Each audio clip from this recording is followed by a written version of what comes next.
Hello. first, goddamn, first on YouTube, first on Twitch. Hi, Coffee. How you doing? Pardon. I just ate a pepperoni pizza and I'm fucking full as hell.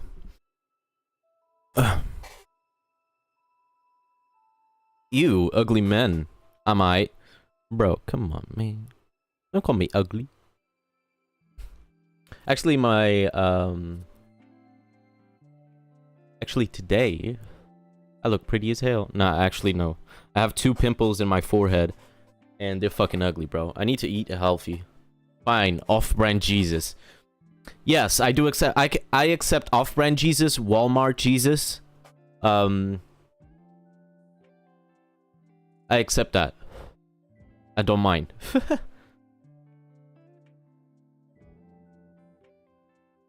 Test 1 2 1 2. So today, before playing Dying Light, it's gonna be pretty brief. I want to talk about some Twitch drama that's been going on.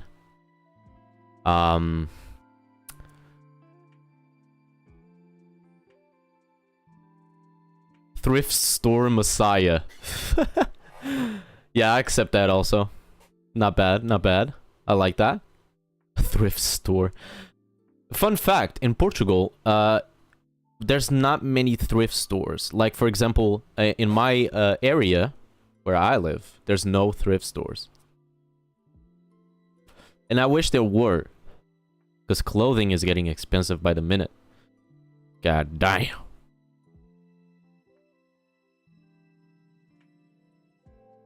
Homeless hero. Rancid rabbi. Okay, listen. Listen, come on. You're exaggerating now, okay? Okay?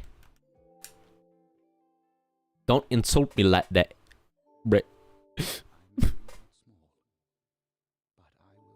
Today we got some Twitch drama to talk about. Hi. Now this is something like I've been updated when it comes to Twitch drama in general, because I want to know. Normally, I'm more focused on the platform itself. I don't really care about other. Oh shit! God damn, Shovel Knight, calm down. It's a great song, but not the best moment to listen. Castle Crashers in fucking. Okay, there it is. Halo 3 main theme. Oh shit. I have a lot of shit open. But yeah, I normally don't focus a lot on like other live streamers drama, because I think they're just fucking dumb. But lately, some Twitch drama has been crucial to the platform's economy. Twitch did something right at the first 24 hours it happened, but then at the end of those 24 hours they fucked up again. 8 ads. Okay, I'll wait. I'm gonna wait for you, Coffee. Because to be honest, I've been seeing... Okay, I'll talk about that in a minute. Right now, I wanna... Is the Pentakill album... Is the Pentakill album from League of Legends DMCA free? I wonder. Or do you get...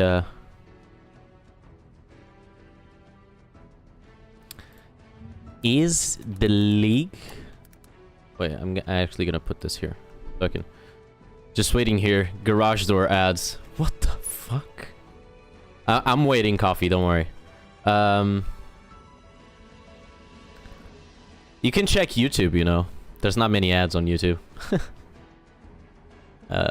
Is the League of Legends Pentakill album DMCA free? Because I've been listening to it. Maximus on Twitter, just a reminder that Pentakill is DMCA free and full of complete bangers. Nice. This laptop just ate someone. These ads are whack. What the fuck? Okay, I'm gonna put some Pentakill on then. I've been listening to it lately. Motherfucking Star Wars, for fuck's sake. Oh god. I'm waiting for Coffee. Ah, hurry the fuck up. Okay, I'm waiting for Coffee. This is getting ridiculous.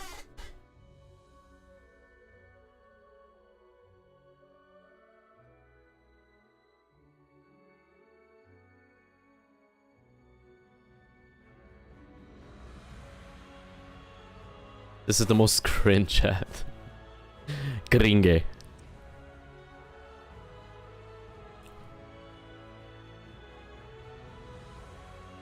Wait, actually, let me check something out. Let me close some of this shit. Yeah. Sounds about right. I don't care, DoorDash. Jesus.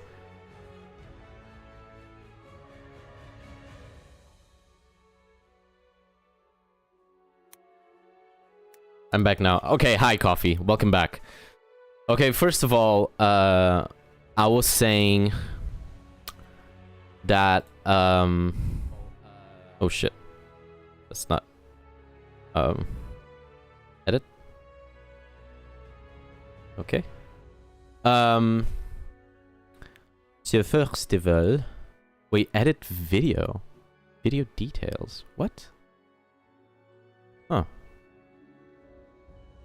That's not interesting.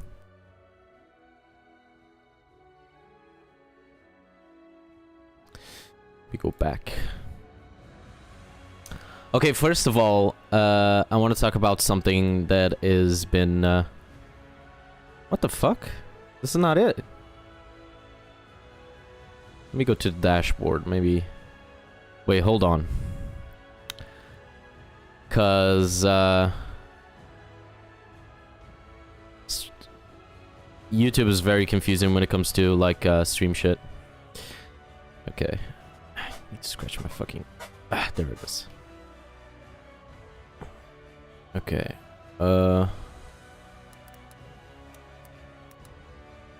Okay, there you go.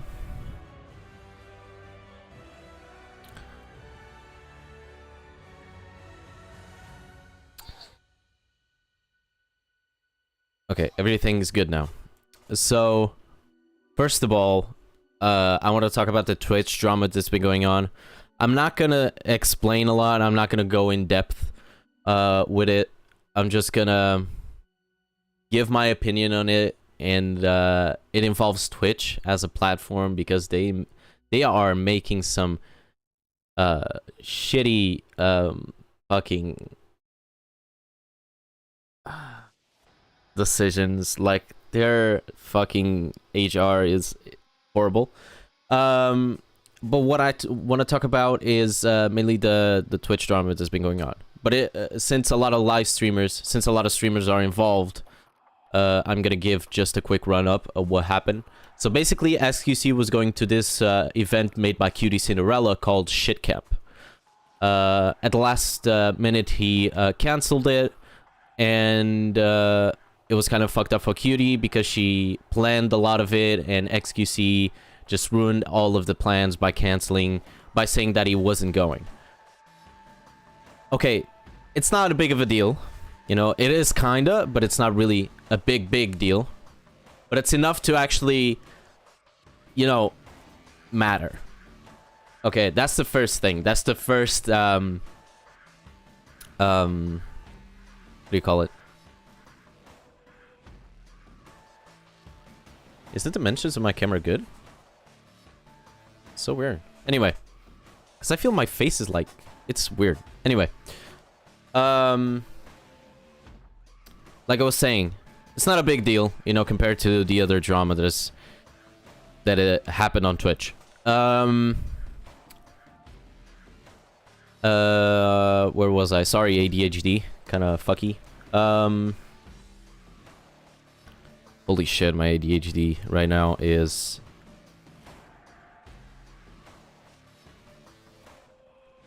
Okay. What the fuck is happening to me?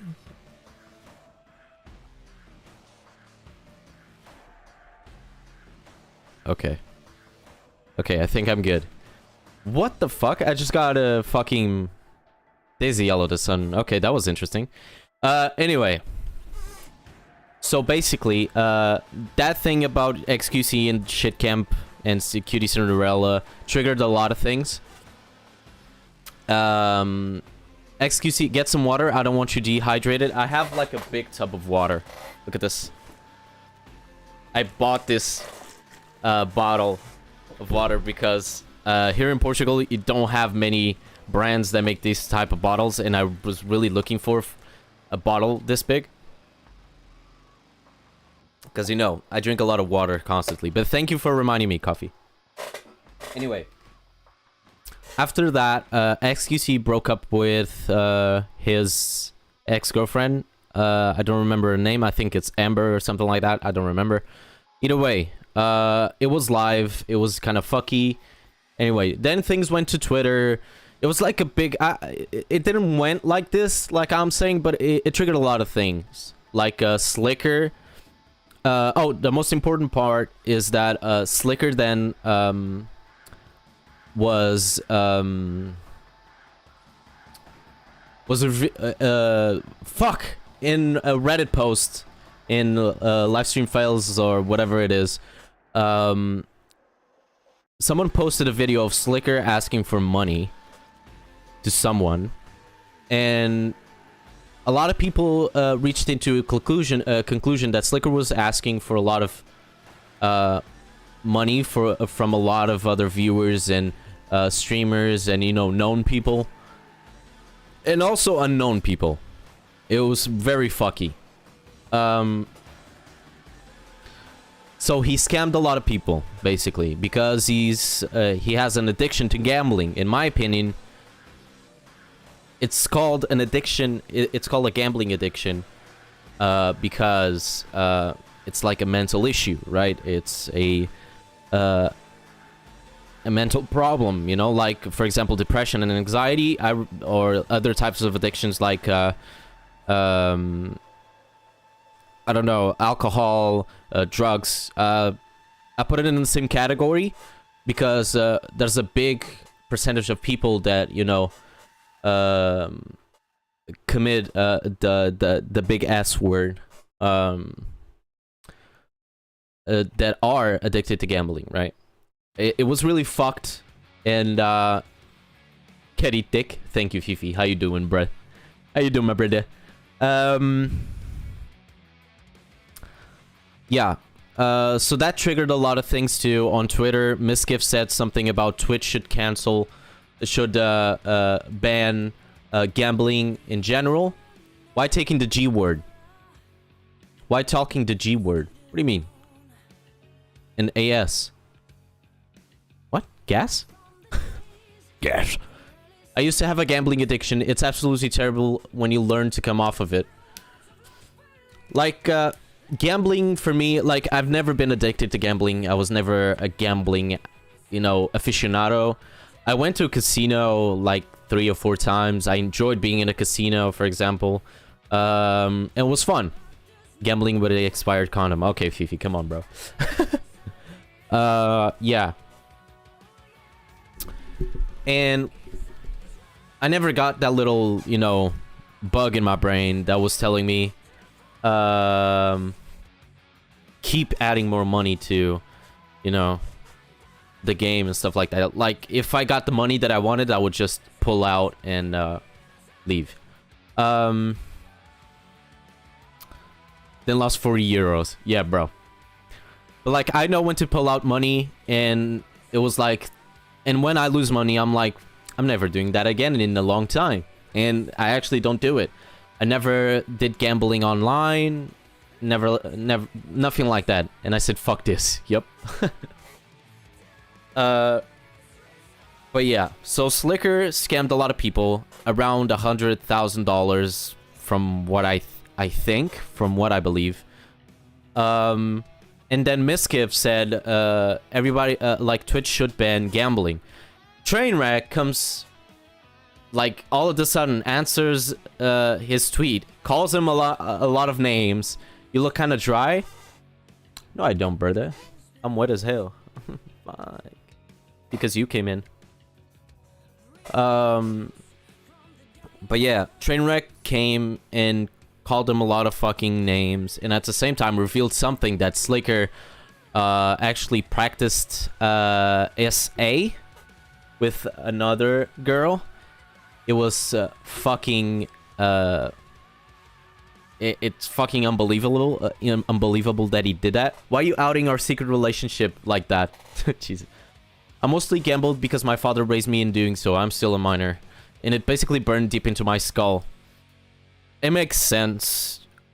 Like, that's why gambling in general should only be available to the public, like, above 18. Although I don't really agree on above 18. It should be above 21 at least.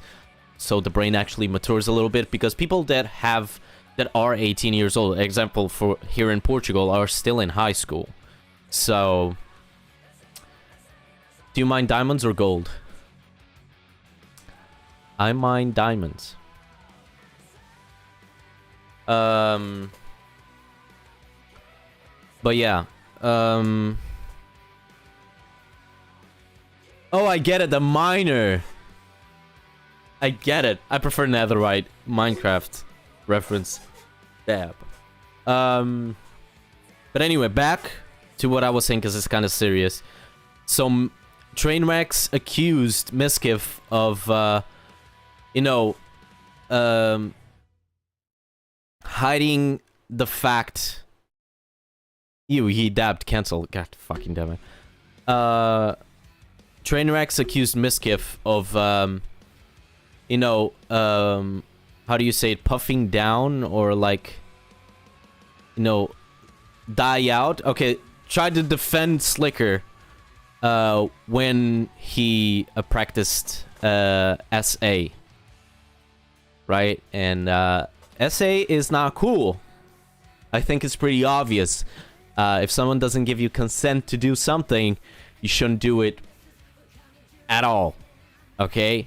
And if that person is not sane enough, or like mentally there, or like it's not conscious, consent, the most beloved of kings. If a person is not conscious, I know, right? That's why I consent to everybody. Jesus fucking Christ, man. Come on. Man, I can't say nothing serious with this guy. I swear to God. But anyway, but yeah, Slicker touched someone in a place that is a big no-no. Well, that someone, I'm not gonna say names, mainly because I don't remember them. But yeah, so it's not confirmed, but Slicker was accused of touching someone while that someone was inebriated. Is that how you say it? Like very drunk, like unconscious type of drunk. At least I'm not doing a fed to my friend. God fucking damn it, bro. Why would you talk about him?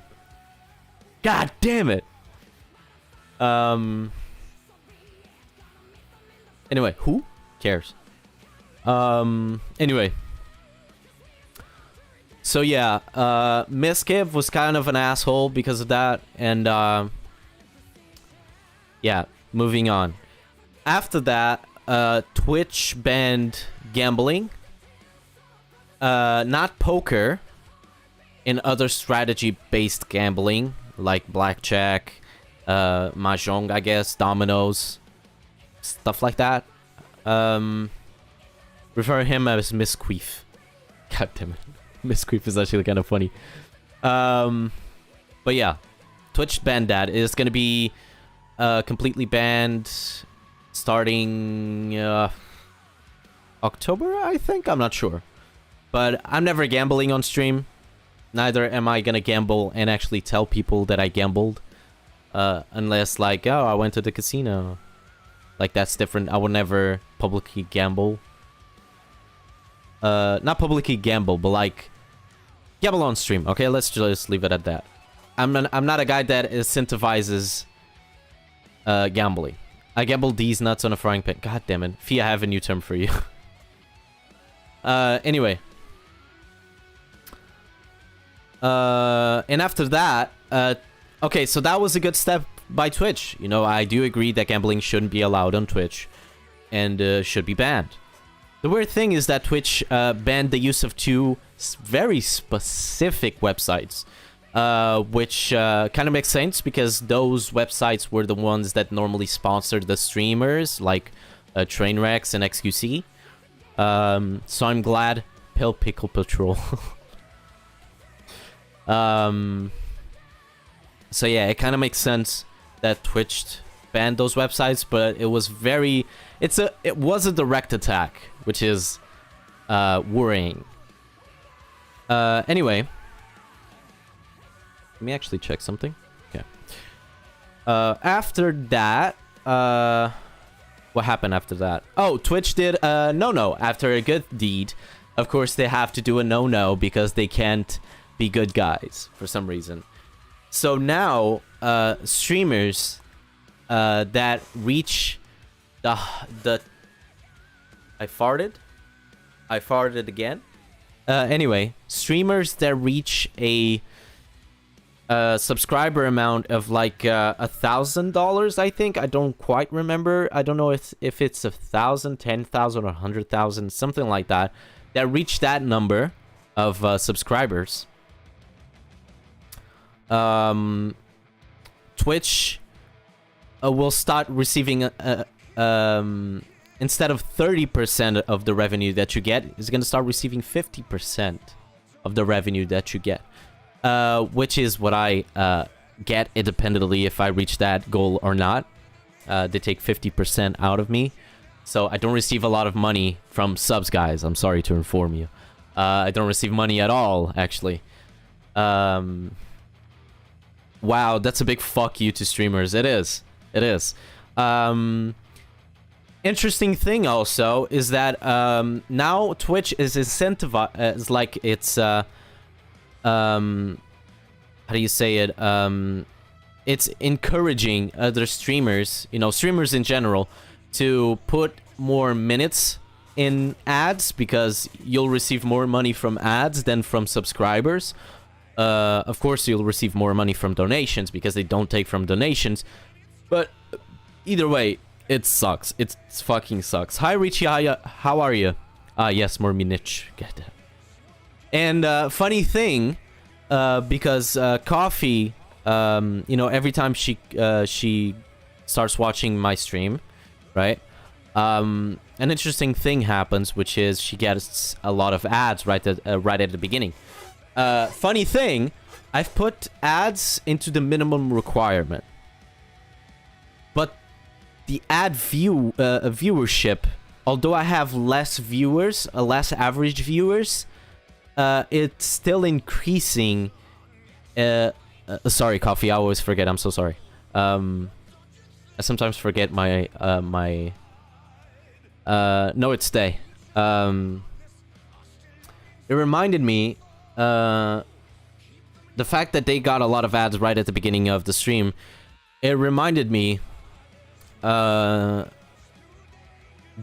I'm getting a lot of average view time when it comes to minutes on ads, although I reduced the ads per the pre-roll ads and shit like that, or like the starting ads, which is weird. And it's really worrying me because a quality stream has to be a stream that you don't have that many interruptions, right? Because if you have a lot of ads, it's just the equivalent of watching, you know, a international like TV station, right? A TV channel, right?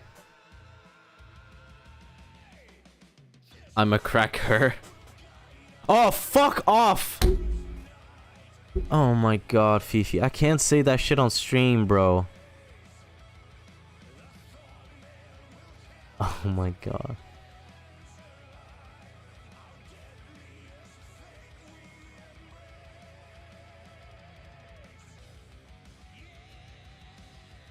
Okay. Anyway. Think about what you wrote, bro.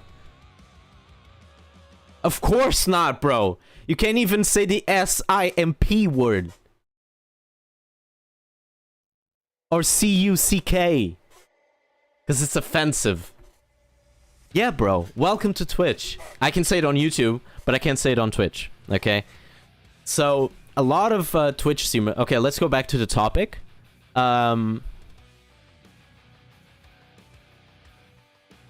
Is this... Oh god. Okay. Anyway, let's go back to the topic. Let's go back to the fucking topic, okay? Anyway. A cock ring, yes. Fuck Twitch. Yes. There's motherfucker calling me a N, but don't read this. That word is offensive? Yes. Very offensive. YouTube Master Race. Yes. So that's what I was saying. There's a lot of YouTubers going to YouTube. There's a lot of Twitch streamers that are going to YouTube. They are transitioning into YouTube because YouTube not only gives you more revenue, more ad revenue, more viewership revenue, more revenue in general. They only do 70-30 on what's it called here on YouTube? Follows? I don't remember what it is, but it's like... You know, it's the same thing as subscribers on Twitch, but it's another name on YouTube. Anyway, independently of how you receive your money through like super likes or whatever they are called, you still receive 70 and YouTube only receives 30. Not only that, there's not many restrictions on YouTube, which is good. If you actually have a YouTube, if you're actually verified on YouTube, you can actually make a deal with YouTube, and you know, if you talk to the artists, you can actually get the artists to put the music that you want of them on your stream, which is awesome. While on Twitch, it's not really that possible. It's fucked, but you know, you little. Do you like me? Give fucked by your best friend. What the fuck, Fifi? I am the equivalent of a rebel against the Inquisition. I've probably recruited orphans, and we've probably committed some unlows. But hey, we're kind of cool to look at. Ah, man. Like, Twitch in general has been going to shit. Like, I remember watching the Misfits podcast, and I saw they were talking about Twitch and how Twitch was going to be the future of streaming. Now, it didn't age well. That statement didn't age well. Is Pete on here? Probably. Twitch is acting like it. Orphan Army. Shit, come on. No. That can't happen. It's the end of days. But yeah, to the good old days. Man. So yeah, that's all that I had to say about Twitch. Oh, hell no. I'm not gonna read that. I don't support that. Yeah. RIP is Quilly. Man, you evil, bro. Psych not. Anyway. So yeah, that's all I have to say about Twitch. My opinion about all of this stuff is, okay, there's a lot of streamers did the wrong thing here. Okay, they were saying, like, they were making stuff in, like, they were talking about this shit in public, like in Twitter, during streams. Like, XQC breaking up with his girlfriend on stream was absolutely childish. I know he lives for the content, but still, it just makes him a bad person. The Slicker thing, you know, I know he deserves to be deplatformed. The thing is, it's an addiction. If you want to help them, if you want to help him, don't deplatform him. It's gonna make him even more depressed. Just give him help. There's rehabs for gambling addicts, you know? Just lend him a hand and he'll change. Eventually he'll change. He's not a bad person. I know he's committed, you know, he was accused of doing SA, although it's not confirmed 100%. But you can actually see from his 20-minute live stream of him admitting the gambling addiction, breaking up with someone on stream in front of people. Yep, that happened. XQC did that. It does look like a rabbit fuck. Jesus. But yeah, it was fucked up. And okay, what Miskiff did, you know, about the SA thing was not right. You shouldn't have covered them up. You should have, you know, talked to him and say you should go to the police, or talk to her and see if she wants to say that you're sorry and that you know that you can fix that. But if she wants, she can go to the police, and it's fine if she ruins your career. Like, you have to, for the things that you've done, like, that's a serious accusation, you know? And if it's real, that's what Miskiff should have done, right? But now, defend him is not a good thing. Deplatform him, I think that's extreme.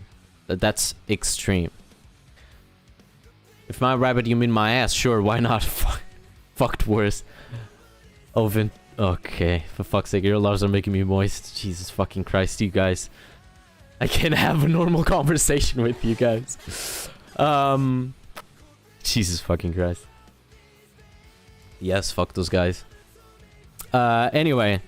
And yeah, Trainwrecks cannot speak at all. He did a lot of bad shit too, so fuck him too.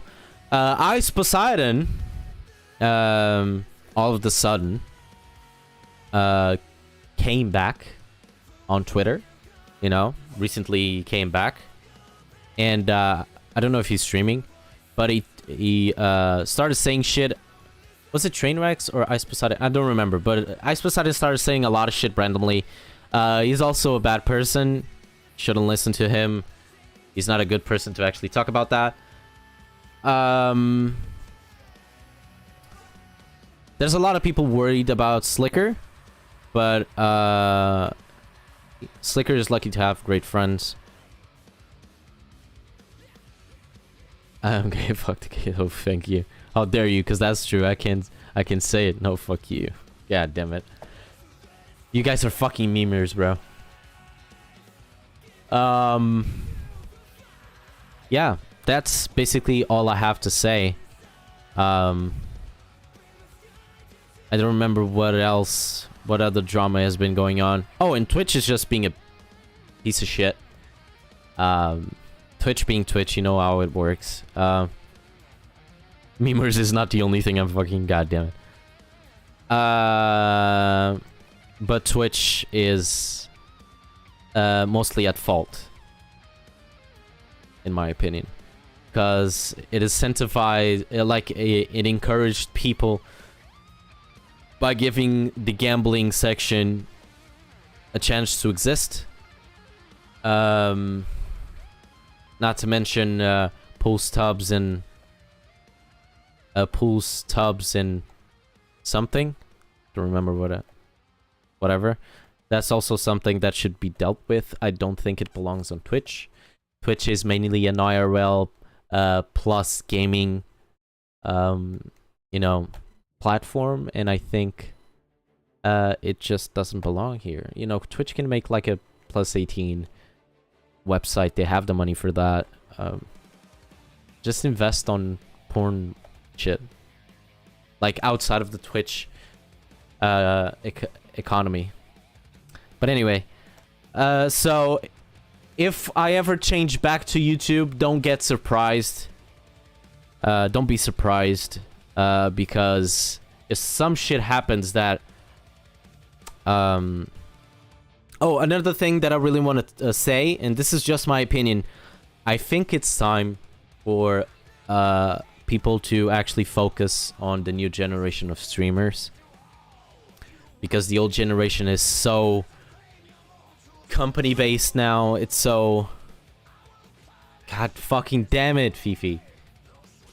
Humanity is taking themselves out, basically. Yes. I think it's time to shine a light on the new generation of streamers.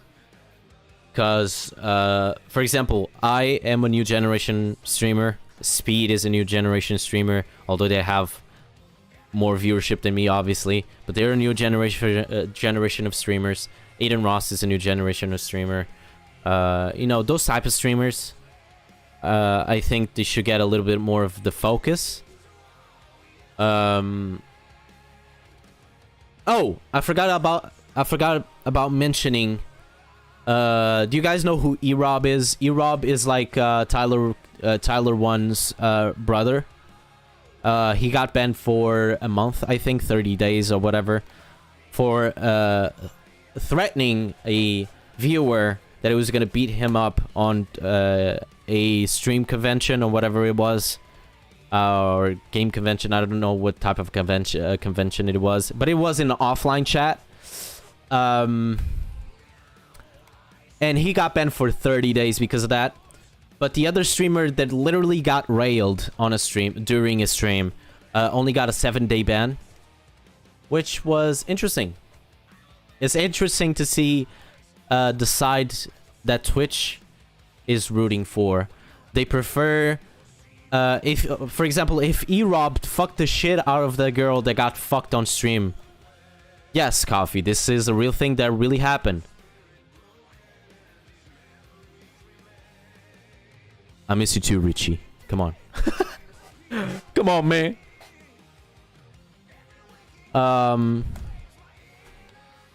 But yeah, that happened. Please refrain from posting links. It was an accidental pardonne-moi. I saw that. Hey, what's up, Diaz? It wasn't even a link, you bitch. I know, I saw it. It wasn't. But yeah. Shit is fucked up. Shit is very fucked up. And it made me think on Twitch, yes. Like, it was not... for example, she was hiding it, but she was like... There was a window... Like, imagine there was a window right here. Like, she was having sex with her boyfriend or whatever it was during a stream. And you could see it in the reflection of the window. So she only got a 7-day ban. While E-Rob, from what he done, which was nothing special, it was literally just a meme, got banned for 30 days. Now I'm gonna have a place to spend my raise on. It was really fucked. And it's interesting that to see that Twitch is rooting to more of a softcore porn type of environment than a true gaming environment, you know? And it shows. It shows in the categories. It shows on the behavior they have. No data. What do you mean no data? Shit. That scared the living shit out of me. Fia, I don't like to watch sex. It's very disturbing to me, you dickhead. Wait. Who boinged who? It was a female streamer that was fucking another guy during a stream. And you could see it at the reflect. You couldn't see it directly from the webcam. PP on poos. Jesus Christ.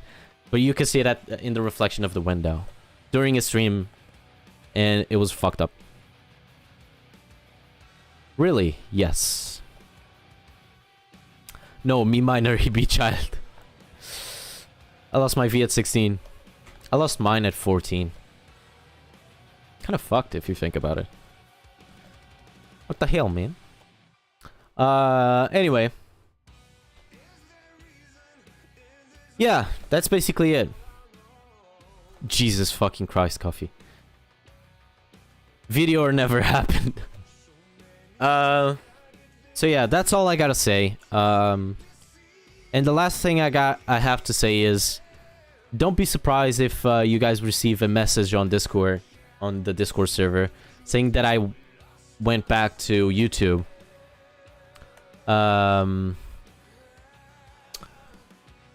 Because if Twitch does something so unbelievably stupid that I do not agree with, I will immediately not stream on Twitch. So, you better prepare for that, because I'm already prepared for that. Okay? Just want to warn you guys out. My small pencil on camera. Honey stream on OnlyFans. Yes, get a lot of money. Money for my boys. But yeah, anyway, we're gonna go and show feet. No. Then dick. No. I'll pay. So yeah. We're gonna go and stream on... We're gonna go and stream. No, we're gonna go and play Dying Light. Go back to Dying Light and have a little bit of fun. Unless you guys want to talk about something else. Oh, I actually have something else to talk about, actually. Putin... This is not a dildo, this is a remote, okay? Not... Okay. I'll pay for that sweet sex, put it in. Jesus, no ERP on fucking chat, bro. No ERP. Okay? Big ass bottle of water.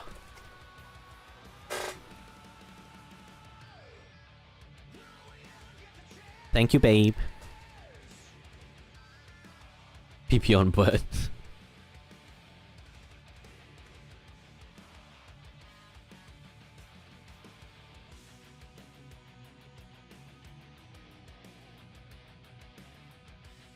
I was gonna say something, wait.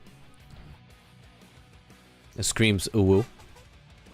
Ooh woo. Anyway. I was gonna... Oh, yeah, Putin. Okay. Politics. War. Amazing.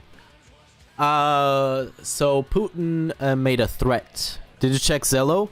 No. I saw that she sent something. I'll listen to it after stream.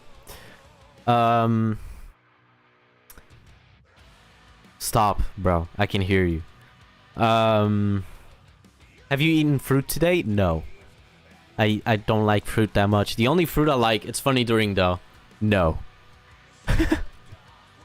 I have the noise cancellation, so it's not gonna play on the microphone. I don't eat fruit. The only fruit I eat is tangerine, orange, blood orange, citric fruits in general. I don't like other fruits. Dear, you are shaking everything, okay? It's called anxiety. Sometimes a person has anxiety. It's like a passive. You know, in games, game characters have passives. Yeah, my passive is, from time and time again, anxiety appears. So it happens. It's like, I don't have a trigger for anxiety. I just have acute anxiety disorder. So yeah, it's a fucked up thing. I also have an other disorder. Actually, I think I never actually talked about this on stream. Interesting. I have two disorders, right? Acute anxiety disorder. There's a suspicion I have ADHD, but it's not confirmed. I don't have the diagnostic, so I can't say I do have. But I have a suspicion. I get distracted. I very easily. I think a lot. It's not really think. It's more like noise. It's very fucked up. What else? I forget what I'm saying sometimes. I forget dates. I forget names. I forget things I want to do. Like everything points to ADHD, but I don't have it diagnosed, so I can't say I have. But I have a disorder. I have two disorders, which is the acute anxiety disorder. No, it's fine. Don't worry about it. I'm not insecure talking about this. I'm actually very comfortable because I know it's very normal. A lot of people have it, so it's fine. Don't worry, Richie.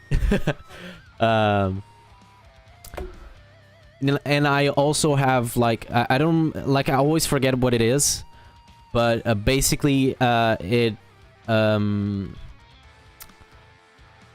I can have like, how can I explain this? Okay, so it can give me harsh migraines, like to the point where I start hitting my head from how bad it is. But it hasn't happened in a while. It rarely happens, but it's gonna get worse as I age, I guess. At least that's what the doctor said. What else? And the medication is very expensive, and I shouldn't be taking it constantly because it can fuck up my liver. What else?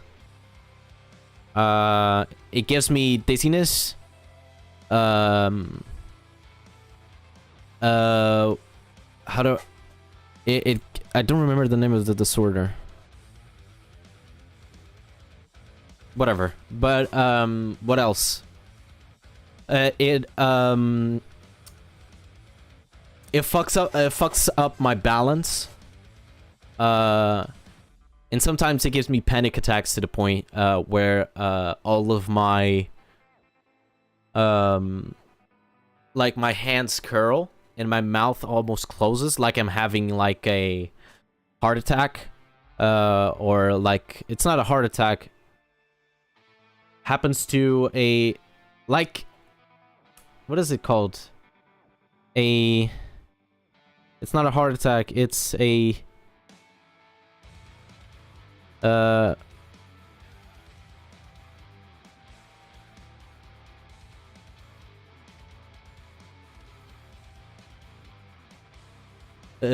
cerebral vascular attack.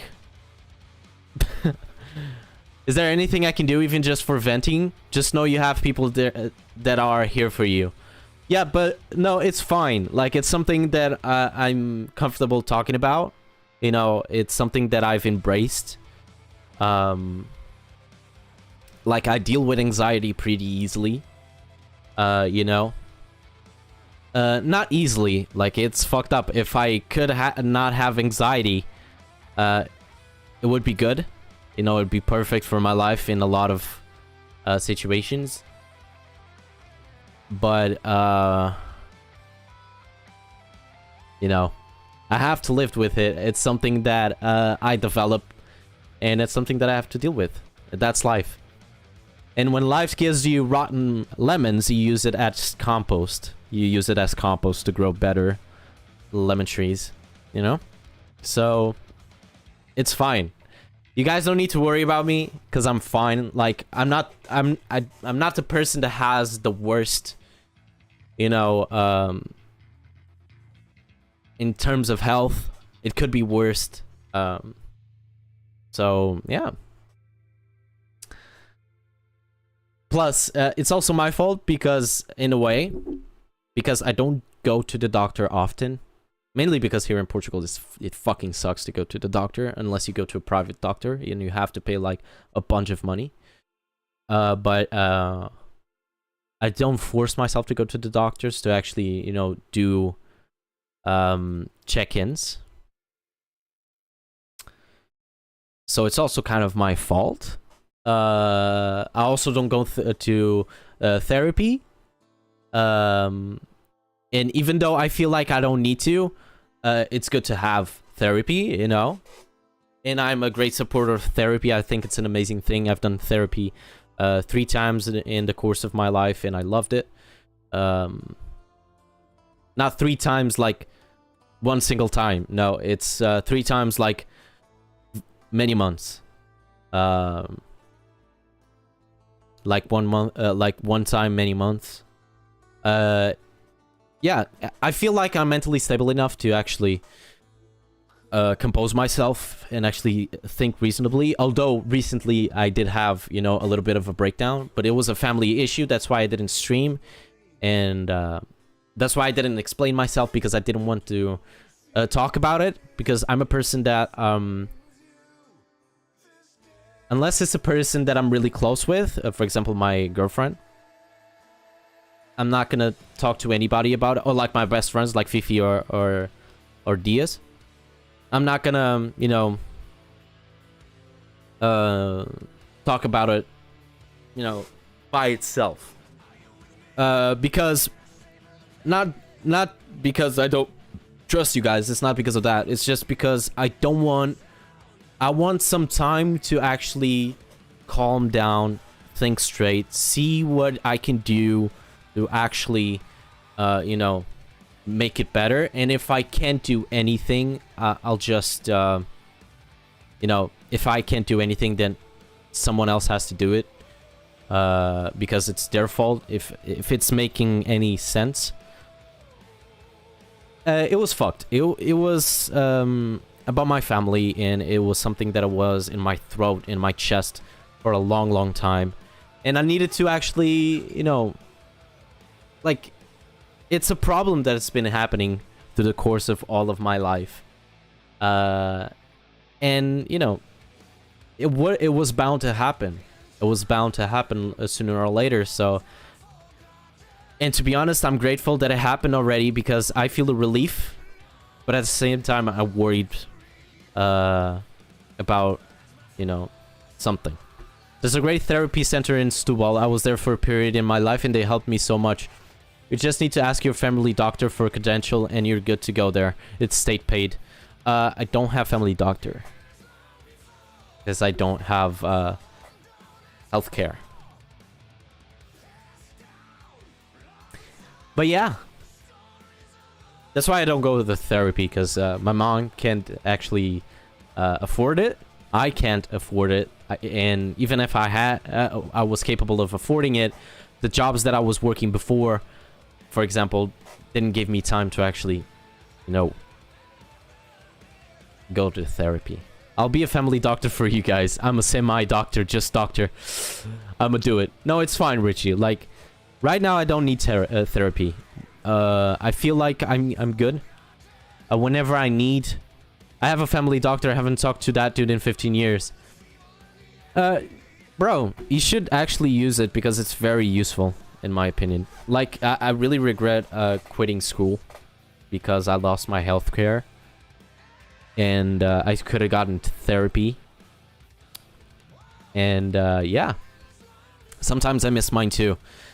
Fun fact, I tried going to therapy many times, but all of my therapists were either leaving the health center or were you know, on release or whatever that is. Only going to the doctor if I'm dying.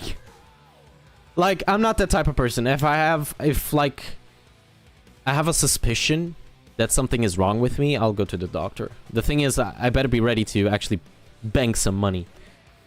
So yeah. The thing about the economic state of Portugal is, even though you want to do anything according to your health, like everything works like shit. Like, every health center is badly organized, has lack of doctors, therapists, has lack of nurses. Yeah, I think that's correct. And there's not a lot of funds for health centers here in Portugal, which sucks. The hospital is always full of people, and because of the COVID thing, it got even more disorganized. There's not a lot of doctors also in Portuguese hospitals, so all PCs running on Windows XP, yes. Data servers still running on hard drives, not SSDs. Yikes. And with no maintenance. There's only maintenance when the internet is down. That's it. So yeah, so sometimes I understand when people say I'll only go to the doctors when I'm actually dying, because the wait time and the money you spend and the struggle that you have just to go to a health center or hospital is just... it's not worth it, you know? If you're just feeling something is wrong. If you want to do just simple analysis, like blood samples and shit like that. Blood analysis. To do that, you just, you know... just go to the lab and make make an appointment. Pay the money that you have to make for the analysis, which is not that expensive, but is a little bit for what it is. And just do it yourself, because going to your family doctor is just... it's... well, not family doctor. Family doctor is pretty useful, unless it's in a health center. It, like, takes a long time. Actually, I have a family doctor. No, I don't. I do and I don't. It's, like, very confusing. Because my family doctor...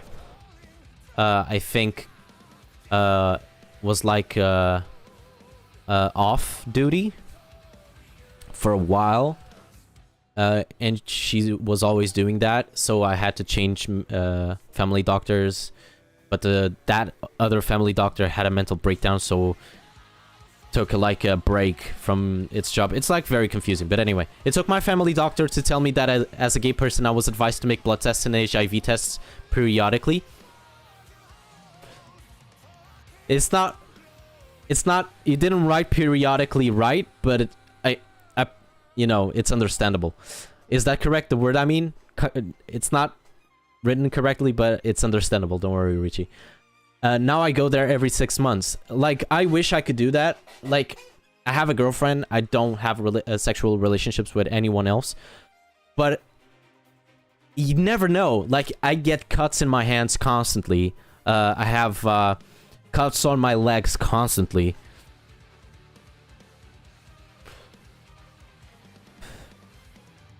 Why HIV tests? Because, like, you fucking randoms. What do you mean? Like, you can pay the whole entire shiz. No, you can have the whole entire shiz without costing any more. You know? So why not? Like, for example, I met a person that was HIV positive. Breathe there. God damn it. Hi, Augie. I met, once in Lisbon, I met a person that was HIV positive. And he told me to be careful and to not touch his hand because it had a cut. So if I had a cut, it could be, you know, transmissible. And also, like Richie said, it's a precaution. Like, it makes sense to actually make it, do it, you know? And you can, there's actually a van here in this, in our city, right, in my city, that sometimes does free HIV tests, like STD tests and shit like that. Like, it's awesome. You know, it gives you free condoms and shit. Although they are very small condoms, but still, in terms of diameter. But yeah. But anyway, that's basically it. So you guys know a little bit more about me. Yeah. And I told you a little bit of the reason why I didn't stream the other time. I'm probably going to the USA next year. Pog? Which part? Oh, by the way, I have... When I have anxiety, I have these tics where I do this. So that's why I sometimes do this. Like with my head. I don't know if it's like some sort of other disorder. I have no idea. I think it's associated to the anxiety disorder, to the acute anxiety disorder. And there's even a gay clinic where the doctors are gay as well. And they can answer any questions. That's very cool. That's very cool, actually. I don't know, it's a school thing. Oh, it's Erasmus. You're gonna take the Erasmus thing? That's awesome, bro. Couldn't you choose Portugal, though? Come on, bro. A field trip to another country? Damn. Yeah, it's Erasmus, bro.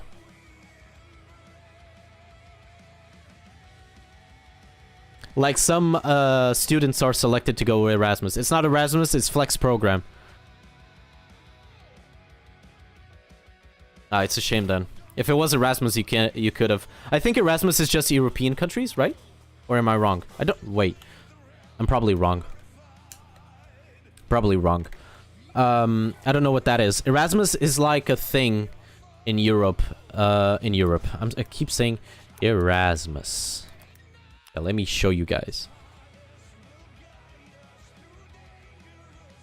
Okay, it's like a national agency. Yeah, it's only Europe. Shame. Okay, but it's a national agency of education and information that deals with mobility and strategic partners in sectors of the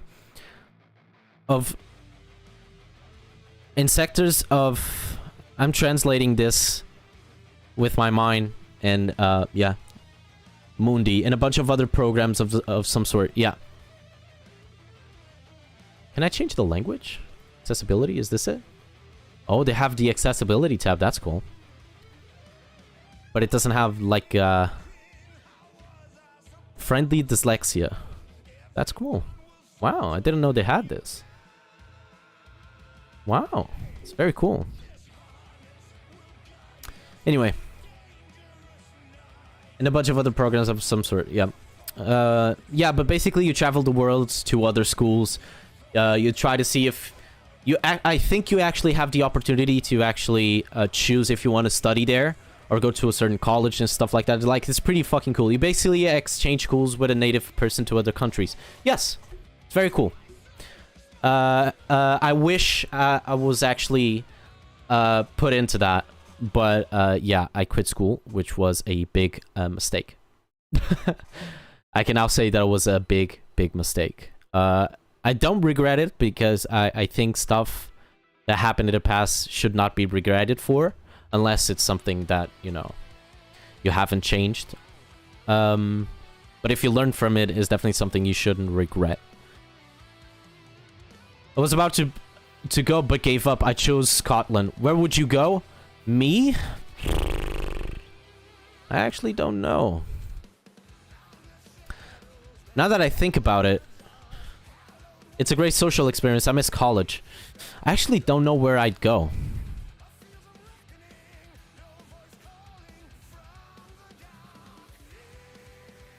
Is this a Serbian flag? Wait. I think Serbia... Yeah! Bro, Serbia is... Holland is Pog. Netherlands? Oh, yeah. I'll definitely go on Netherlands. Now that you remind me, yes, I would go there. Serbia actually has Erasmus. Does it? It does. And it's pretty recent. As of February of 2019, Serbia is now an official program country for Erasmus+. Very cool. One of the best countries by reviews of colleagues of mine is Poland. Yeah. Poland, I think it's... what I've heard is Poland is great. Netherlands are great. What the fuck? Norway is also great. And Switzerland is meh. It's kind of meh. Liechtenstein is pretty awesome. Actually, people in like the government of Liechtenstein, basically every country with oil is great. Yes, basically. But Liechtenstein is like one of those countries that Wolfenstein. Yes, it's one of those countries that focused like since it has not a lot of people living in that country. They incentivize, they like encourage other people to stay in there, get a temporary visa, give them a house and shit like that to live in for a while, pardon, and propose them a job and give them a job if they want, like a job proposal. And if you accept the job, you'll start living there and get a permanent visa. It's really fucking cool. South Africa is cool too. I've heard that too. Meh, shut up, Fifi. Is South Africa on Erasmus? I don't know. South Africa? Don't think it is, though. For higher education in South Africa. Education. It is. It actually is. Yeah. Since 2014, I think. Yeah. Nice. Elon came from there. He did, yeah. Luxembourg has free public transportation. Learned that way. Bro, imagine. I would use public transportation all day, every day. It's so useful. Yeah, for some reason it didn't stay. I love driving. Okay. What are you trying to say? Oh no. America. Anyway.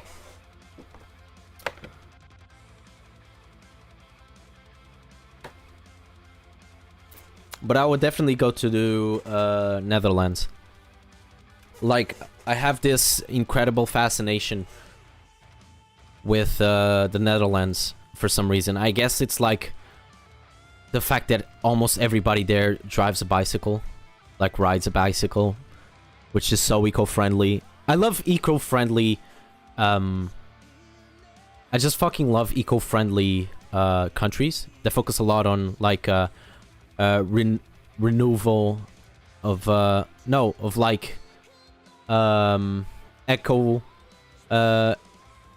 ecologic electricity production with like y'all like, yeah, you know what I mean. I would yell a lot then. Okay. Everyone tall in that bitch. Yes. I fell in love with Rome, Italy in general, actually. I'd move there in a heartbeat. Like, I love Italy. Italy is a great place for like tourism and go for vacation and shit like that, but I wouldn't live there unless I had a lot of money. But they don't have a minimal national wage. Yes, which is worrying. Fucking hate cyclists while driving.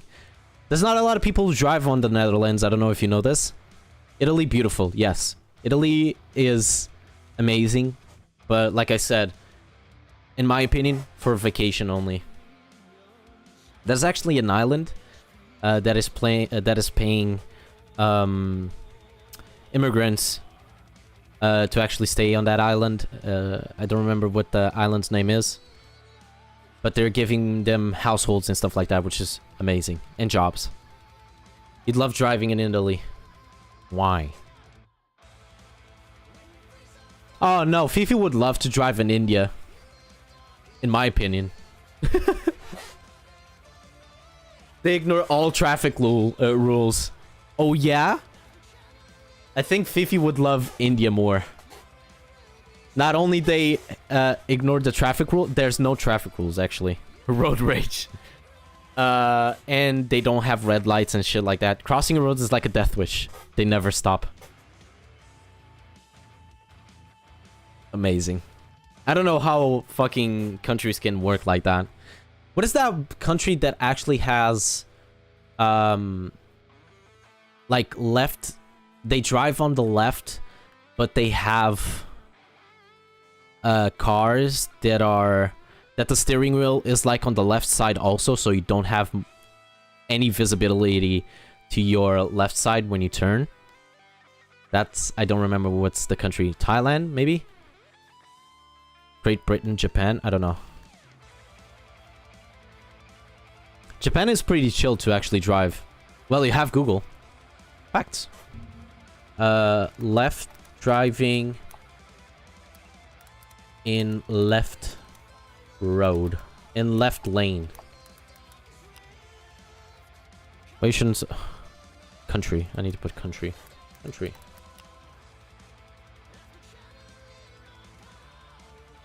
The bulk of countries that drive on the left are former British. No. They're all islands. They consist of... The drive on the left, walk on the left. I'm so confused. Countries that drive on the left.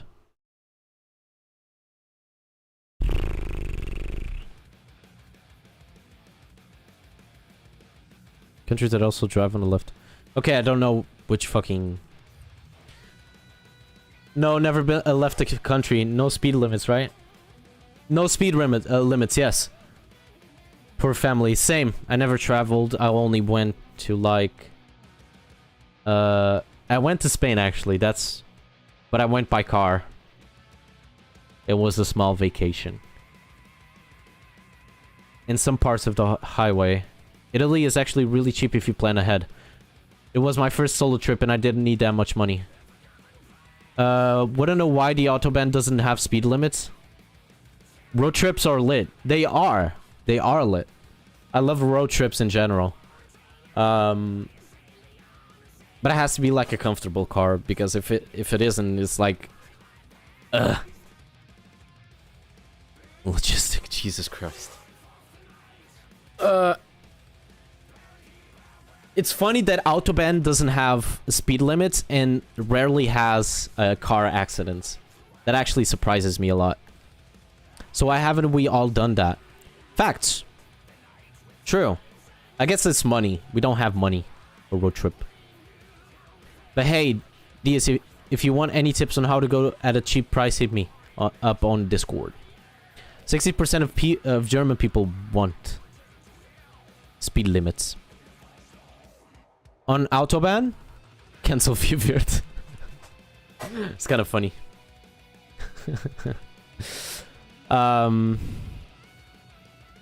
Okay, I appreciate you. You cool. Richie, very cool. Very pog. Very good guy. I'm so done with toll booths. And they predict that the toll booths are gonna get even more expensive. Which is crazy, bro. Like, I remember a friend of mine actually passed by a toll booth. And he had to pay 22 bucks in total. One way. It was not a big trip also. It was very fucked up, bro. Why though? Viewwert useful as fuck. True. At least in my car. The thing is, Portugal invented Viewwert, fun fact. Yes, they did. We were actually the first country to implement toll booths. Yeah, we invented a way of not stopping to pay. But we also invented toll booths. paying toll booths. And the first to create multi-bunk. Yes. We actually created a lot of things. We innovated on a lot of stuff. But we are famous for Madeline McCann. It's not a lie, though. It's not a lie. Wait, what happened to that shit? What happened to that investigation? R.I.P. Algarve. Did you know there's a lot of Americans and people from Britain, mainly people from the UK, they go to Algarve? Like, it's absurd. She's under my bed, don't worry. God fucking damn. Oh god. You guys are fucked up. The parents lost a lawsuit against our country. Of course. Because, like, it reached a point where they are just milking the fuck out of it. Just to get money from it. Okay, we understand that their daughter disappeared, but it reached a point where they were milking it so much that we thought they actually killed her. So. It's fucked up. Do you like the Pentakill playlist? Pretty fucking pog. I know it's not the cup of tea for everyone. There's a documentary on Netflix. I'm not gonna watch it. I'm not gonna watch it. There is no way. You guys want to watch a good documentary? Watch Making a Murder on Netflix. It's very good. It has 2 parts, and each part has around 20-something episodes, I think. I'm not sure. Someone want a coffee? I'ma make some. No, I can't. I have I have big anxiety right now. How to kill your child 101. Abortion. Oh god. Heavy metal. Oh god. Oh god. It's like hi babe. You beautiful creature. But yeah. Damn, you remembered me of that game. Who? Just do then, got it. I'll take a decaf though. Yeah.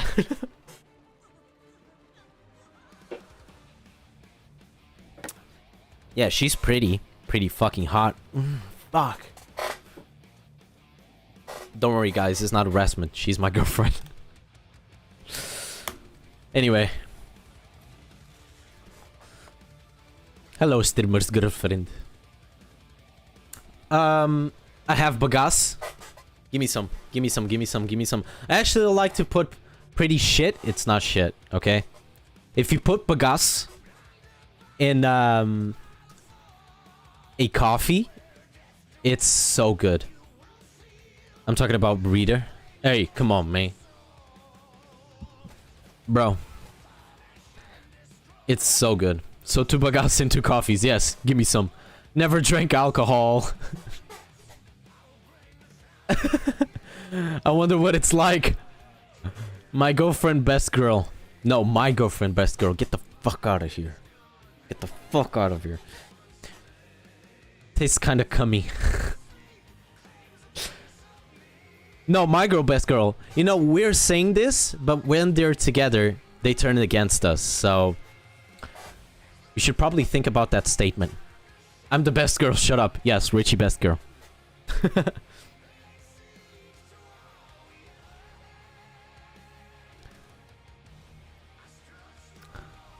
No, we best couple. Hey!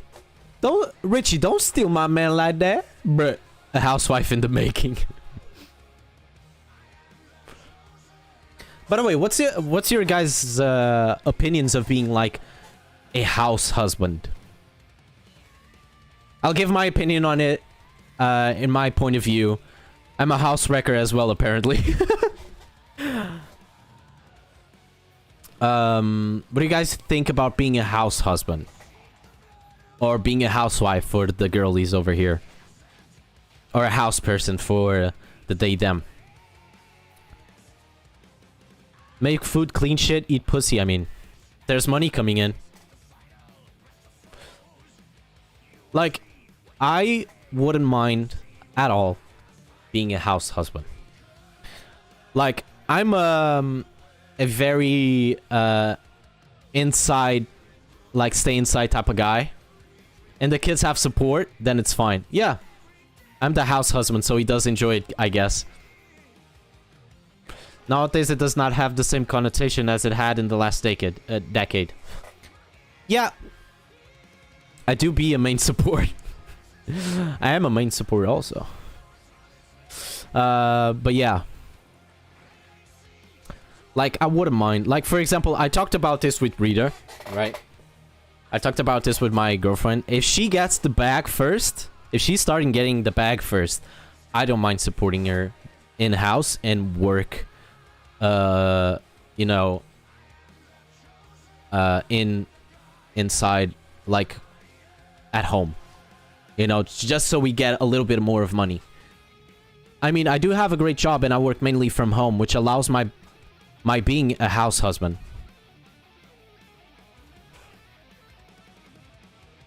Like, I wouldn't... That's the thing, like, I'm a person that loves staying home, you know? Like, if my girlfriend says that she wants to go out, I'm going out with her. I don't mind at all. Because I'm not a hard person to convince to go out. Unless it's something that I really, really don't want to do. Really, really don't want to do. But we can still go out and make an exception and go somewhere else, you know? Just to compensate. But I'm a person that likes to stay inside a lot. That's why COVID didn't take a toll on me that hard.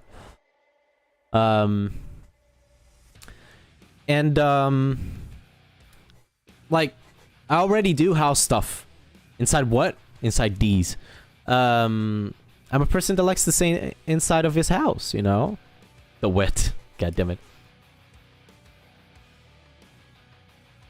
God damn it. But yeah. So, I already do a lot of stuff in my mom's house, you know? I sometimes clean the dishes. I hate cleaning the dishes, but I know it's an obligation I have to do. I clean the house whenever I get the chance. I cook. I always cook. You know, I go shopping for the house. And I don't mind. Really. It's not a hard thing to do. It can be quite tiring. But it's tiring in a good way. You know, you feel accomplished. I felt a difference. I lost my social glow. I was so good at making small talk and getting to know people, and now, after COVID, I feel like an R word all the time when I talk. My mind is so weird right now. I love house chores. You sound very memorable right now. Oh my god. Stop it. I mean, I've always been an R word, so I'm good. Same. But yeah. I just love doing house chores too. Like, sometimes I'm very lazy. I'm very, very lazy. Again, another suspicion of me having ADHD. It's not the part of being lazy. It's the part of, you know, I need to do that something, but I forget to do it, so I don't do it, you know? And then when I remember I have to do it, the whole cycle starts again. And I love hosting friend gatherings at home. Oh my god, I live for that. And entertain. I love friend gatherings at home. Like, it's awesome. I love it, actually. Like I said before, to some of my friends, once I get my own house, I want to do a barbecue and have dinner and do a little, you know, private party and shit like that. I love that. Not gonna lie, I would do little things for my car in my free time. Clean it. That also. Kiss it. Fuck it. Fuck the exhaust pipe. Hey, yo. Pause. Just beers, talking shit, and smoke some cigarettes with board games. Yes! That's a vibe. That's a vibe right there. That's a vibe. So that's one of the main things I want to do with my boys. Vodka and naval battle. Yes. Xing included. Let's fucking go. That's some Portuguese, bro. or playing Pitureca. Which is such a fucking... Or Monopoly. Ooh. Yeah, me and Fifi played Naval Battle, and we tied, which was interesting. Naked Twister. Yes. Oh god, mesmo na pachareca. Oh god. Oh god. Português. Heróis do mar, nobre povo, nação valente e imortal. Levantai hoje de novo o esplendor de Portugal. With my hubby, yes. Yes, sir. I actually had Twister when I was a kid. I had no one to play with, though. I had my parents, but then they fell off.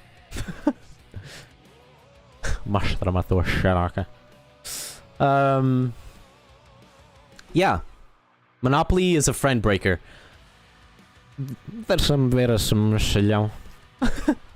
Monopoly is a friend breaker. I agree and disagree. Like, for people... Like, for example... Okay, babe, I'm sorry for saying this. But, for example, I couldn't play Monopoly with my girlfriend. Okay? Because I would be afraid. Monopoly makes you greedy. Yes. In a way, yes. I wouldn't play Monopoly with my girlfriend. First of all, she's very intelligent. So it would be very hard to... What? GFY? Oh, why? Because she's very competitive and she hates losing. So if... Although she has... she's very intelligent. And she has more ways to win than me. I'd be so afraid to actually win a game. No one likes losing. Like, I don't dislike losing. I think like it's part of the game, except League of Legends. That's different. I get enraged playing games, but during board games I don't. Except masochists. There it is. I knew it. Lies! Okay, listen. One day, okay, listen. One day, I'm gonna bring Fifi. Okay? Fifi's girlfriend, Diaz, my girlfriend, and we're gonna make an IRL stream of us playing Uno. Bro. Or Monopoly. I think that's too many people for Monopoly. Is it? Is there a player limit on Monopoly? Monopoly player limit. 8 players, okay. It's fine. Uno is luck-based? Disagree. There's a lot of ways to actually win Uno. Of course, a big part of it is luck-based. Yo, read a Monopoly or Orgy. Jesus fucking Christ. I disagree because if you pay attention to what people are playing in the ways they are playing at, and the cards that you save, you can actually have more chances of winning. And I know that because I do that all the time. And normally, and it's not cheating, it's actually strategy of the game. And I've won a lot of Uno games like that. The only thing I don't like about, the only thing that makes me rage in board games is definitely, it's settled then, we fucking all of us. Let's go! Ooh, ooh. The only thing that makes me rage in a board game or a card game is cheaters. I hate cheaters. It makes me fucking miffed. I hate it. So if someone is cheating in the game that I'm playing, oh boy, I'm not gonna yell. I'm just gonna be silent and be like, you shouldn't be cheating. Ah, but I'm not cheating. Bro, it's obvious that you're cheating. Okay, whatever you say. You'd never see my cheat coming. Listen. Shame. Shame. Shame. Shame. Shame the cheaters. Okay? We gotta shame the cheaters. That has to be a thing. Because come on. Where's the fun on cheating? There was this one bitch who always cheated on Uno. This one bitch. I think her name was Deborah or something. Deborah. It's called resourcefulness. Deborah? Was it on Deborah? Was it on the school that we were all in? The booty. Yes, it was. Okay. Ugly face. God damn it. Bro, she was not that ugly. Come on, guys. Okay, this is an inside joke. To all of those that don't know what's going on, it's probably a lot of y'all. I wouldn't come on in that. Okay, Jesus fucking Christ, bro. No filters. No filters. We all had the bruh facts. I met a lot of them. Annoying as fuck, that female. Listen, she was only annoying if you give her attention. Are you gonna tell me that that's a lie? Who remembers Kid Arena though? Okay, listen. We need to stop talking about inside stuff.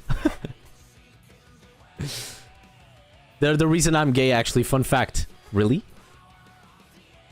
The bruhs are the reason that you're gay? By the way, Richie, I don't remember, but I think we already talked about this.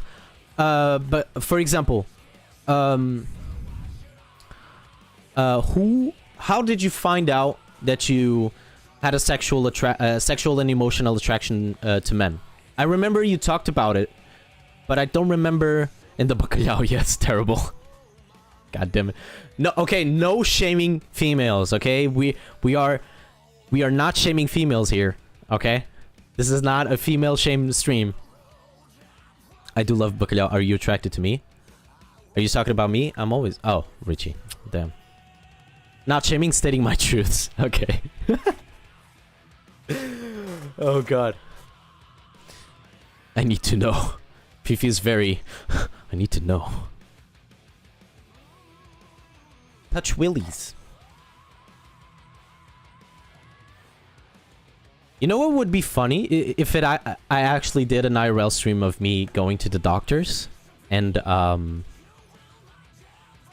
DM you later, big boy. God damn. Ah, yes. Grinder over here.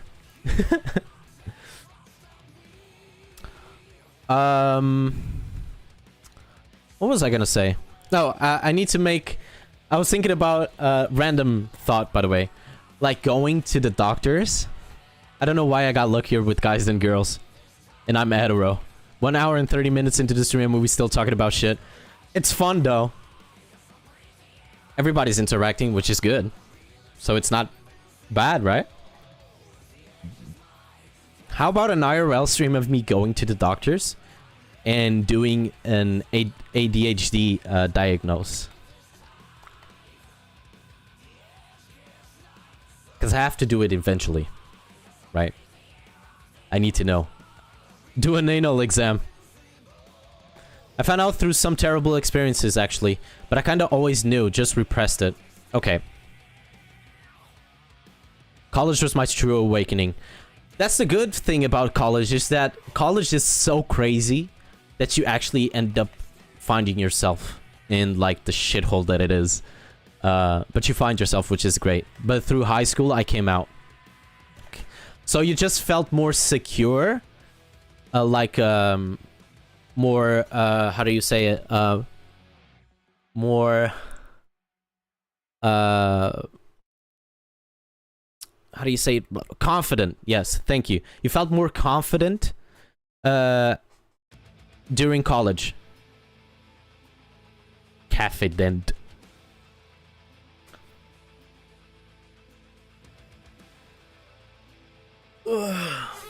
I was bullied every day for it until the day I said it out loud crying in a classroom.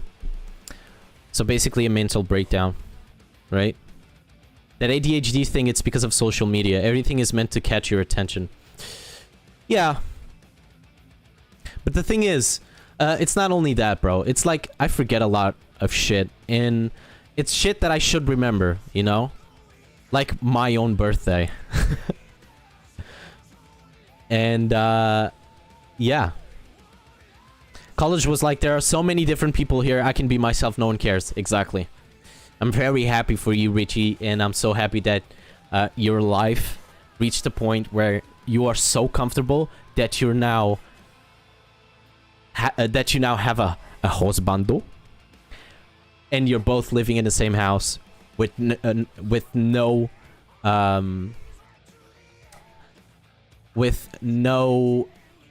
fear on showing your true colors, and I really respect that. That's something only a strong-minded person would do. Oh, I'm very proud of you, Richie. That's true. We have access to so many things, and it's overwhelming sometimes. Facts. Yep. Character development arc be like, yes. Wait, really? Thank you for calling me a friend, though. Richie, like, as you see, this like, our community is very small. And when someone interacts as much as you with us, you kind of become... you kind of know. You definitely become... You're already a part of the community. And I consider our community like more of a family, you know? Because... like a family of friends, because there's people who've been there since day one on my stream that I consider great friends. Like, for example, Boop isn't always here, but I consider her a friend because she was there day one. Coffee also, I consider them a friend also because they've been since day one also. And Fifi and Diaz is pretty obvious. They've been there even before I was streaming. So they're my best friends. So yeah. Community. Bruv, what? I'm a fuck you. And yes, what do you mean? Thank you for calling you a friend. I always look forward for these streams. I'm happy to know that I entertain. And I hate Lucy, to be honest, but he don't know. It's fine, bro. I love you, bro. You can hate me all you want, but I'll always love you, man. I always look for these streams. Your friend, thank you, honey. I should bite. I'ma make a cum latte. Jesus Christ. But yeah. There's a lot of people in the community that I consider friends. I also consider Augie a friend. Although he fucks up a lot. But he's a great person deep inside. I know he doesn't mean bad. He was also there from day one, so. There's a lot of other people like Turkey that haven't really been as much present. Del is also well, he's new in the stream, right? In the community. But he sounds like a great person, so I really want to keep him in the community now. I want him to actually stay here.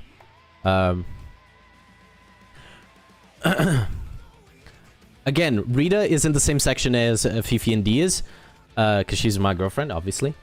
Del is cool. Augie is cool. Rita is not cool. God fucking damn it.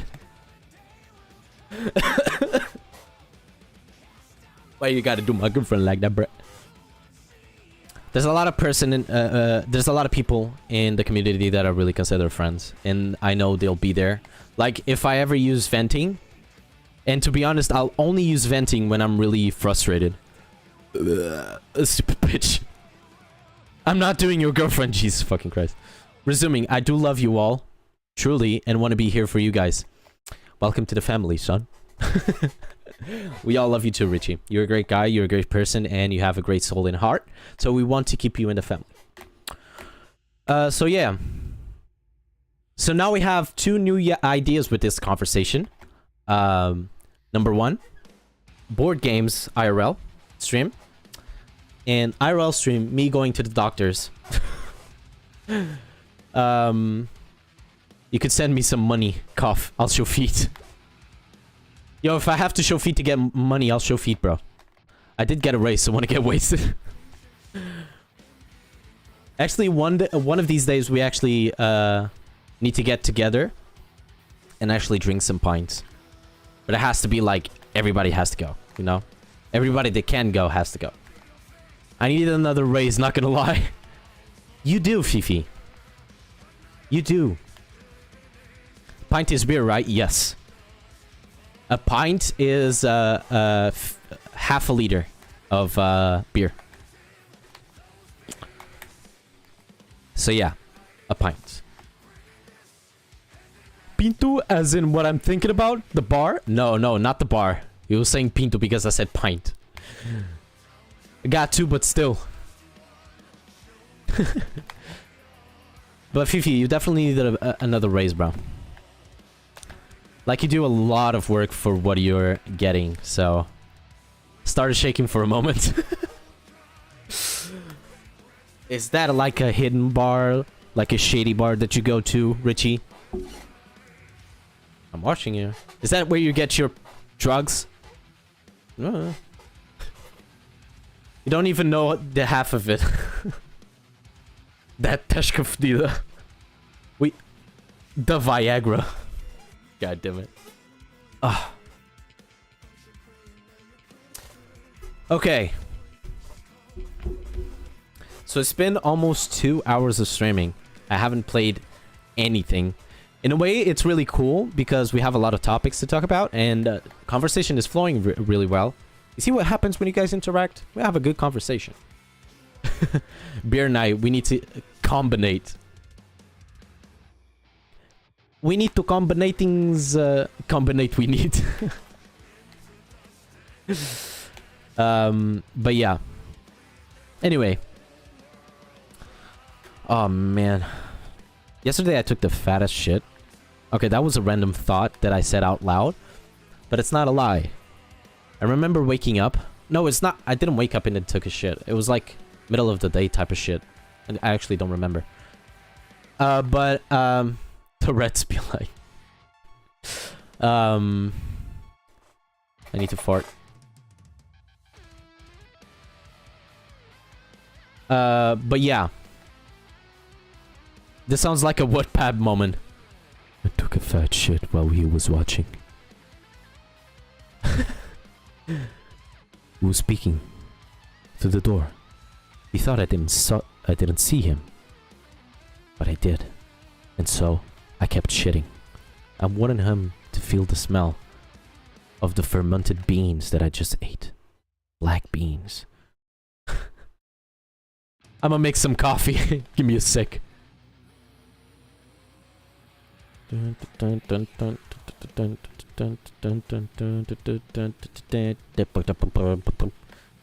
bagasu is waiting. Where's mine, bro? It's so hot in my room right now. I like the fact that Portugal just has a stupid fucking tropical environment. Like, sometimes it rains, it's very cold, and sometimes it doesn't rain and it's fucking hot as hell. I can't drink. If I start, I can't stop. Dias be like, clipped it? Bruh, come on, why would you clip that, bruh? My Diaz has some drinkies, and then my friends don't stop me. Bro, what do you mean, bro? Bro, okay, listen. We tried. Okay, we did try. You start beating the fuck up, and now you got me curious. Like, the thing is, we stopped Diaz from fucking drinking, but he still wants to drink, so he does everything in his power to get a little bit to drink. And if you don't give him a drink, he starts grabbing your fucking arm and start beating you, like doing this. Man, come on, don't be like that, bro. I was opening up. It was an opening up moment. We leveled up our relationship, the three of us. Fact. Like, there's always that phase of I've had those so many times. So basically, Richie, these dudes let me drink until I passed out. Bro. Oh my god. Listen. You were being... Like... How can I explain this, bro? Wild night. It was. But it was good. It was good. It, like, made our relationship stronger. It was really cool. Those are the best drinking nights. Come on. They are. They're gonna stay in our memories for the rest of our lives. And when we get older, we're gonna laugh our shit together. Like, we're gonna laugh the shit out of it. Yeah, I embarrassed myself. It happens, bro. And you're lucky that happened, like, in a place where barely nobody was there. So, and you were with people you trust, because it happened to me once and I was with people I didn't trust. So, it was very embarrassing. That was really embarrassing. It's called selective sleeping. No, embarrassment. Yeah, I guess. You do you, fuck the others. Aw, my brother. You had fun, that's what matters. It was fun. It was fun. I still have your vomit in my fucking jacket. I watched it 2 times. I still need to watch it another time.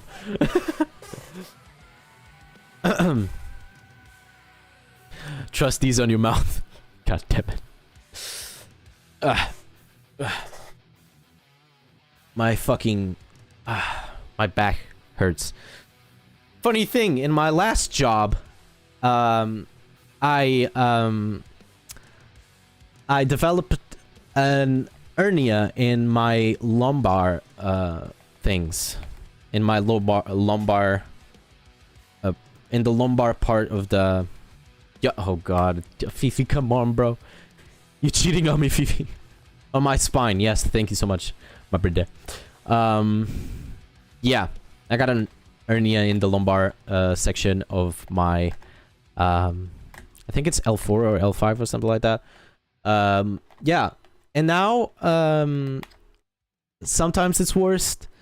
Sometimes it's worse. Sometimes it sucks. Lumbar support. How do you say lumbar support or lumbar support?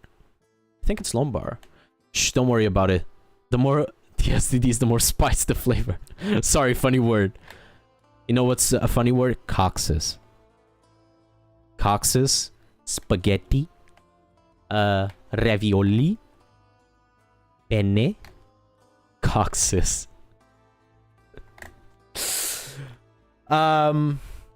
Cockstepsis.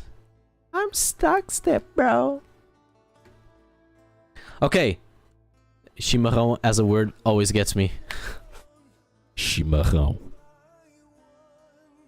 Chimarrão. Good as fuck though. Facts. Factual. Chimarrão. I was gonna say something, I totally forgot. But yeah, the first time that my hernia got really, really bad, I couldn't move. Like, I had tingling. That feijão and banana. The banana part is not really my thing. Like I said, I don't like fruits that much. But yeah, like I was saying, that's not what you said last night. Oh my fucking god. Anyway, like I said before, we are gonna be so happy together. Jesus. Like I said before, when I first discovered that I had a hernia. Did you get an hernia in your back? Yeah, so I got a hernia from, like, carrying these 3 meter by 5 meter, fucking MDF boards. They were really fucking big, right? And, the thickness would go from 10 millimeters. From 10 millimeters, which is not that much, okay? But it's very wobbly. And they were actually, and those were actually 6 meters by 3, which, so they were a little bit bigger. Yo, my dick is not 10 millimeters. I blow this back out. Okay, what the fuck? But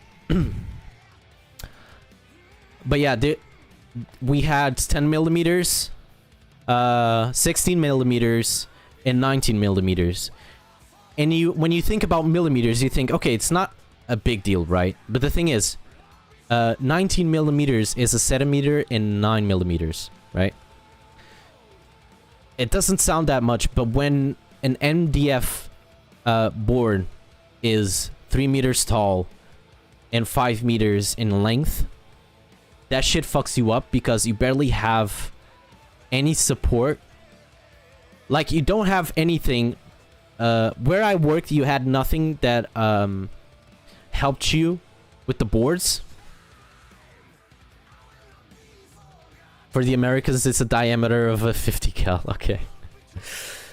But where I worked at, there were not. My friends know where I worked, but I'm not gonna say the company's name for legal reasons. Because they can still fuck me over. Be right back, guys. 2 secs. Okay, Richie.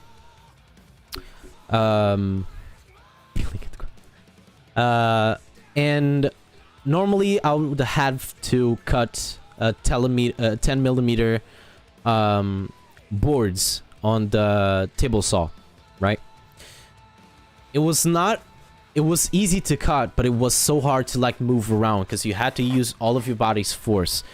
And the table saw was very low, so you had to like lie down on the board and walk to actually cut, you know, the fucking board. But that was not the worst part. The worst part about all of it is the fact that I did a lot of work and during the day. I had to do a lot during the day. And I had to cut a lot of 10 millimeter boards, and also had to transport from the shipping truck shipping truck to the factory by hand without using any wheels or something like that. And it wasn't only 10 millimeter boards, it was the 16 millimeters and the 19 millimeters. And it was very heavy. Like, it would ruin me. I would be sweating a lot. I'd be hyperventilating, trying to get some hair, because like I had the strength to lift them up, but it was so many boards at once that was actually tiring.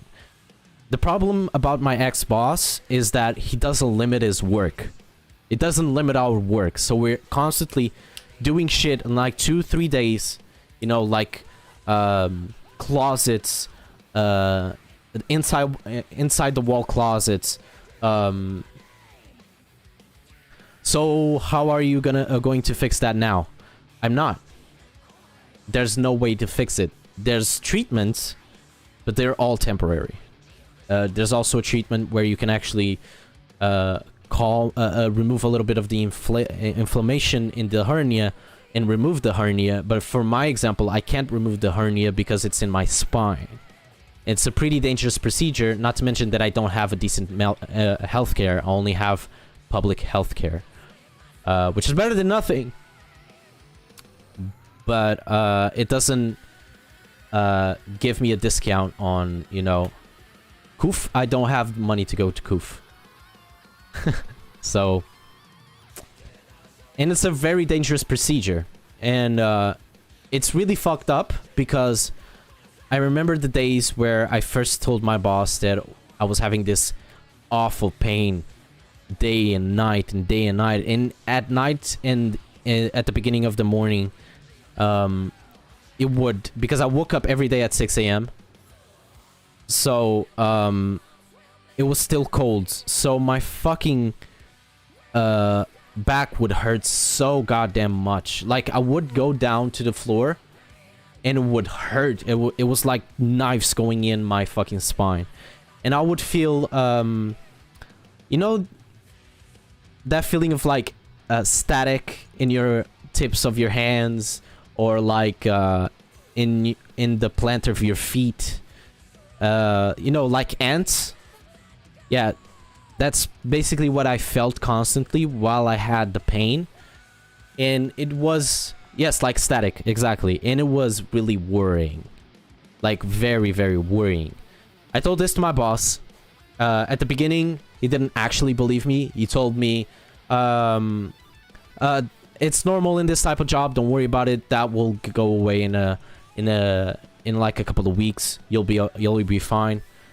It started getting worse. My like the static that I was feeling in the plant of my feet was getting worse. I had gaslight be like exactly.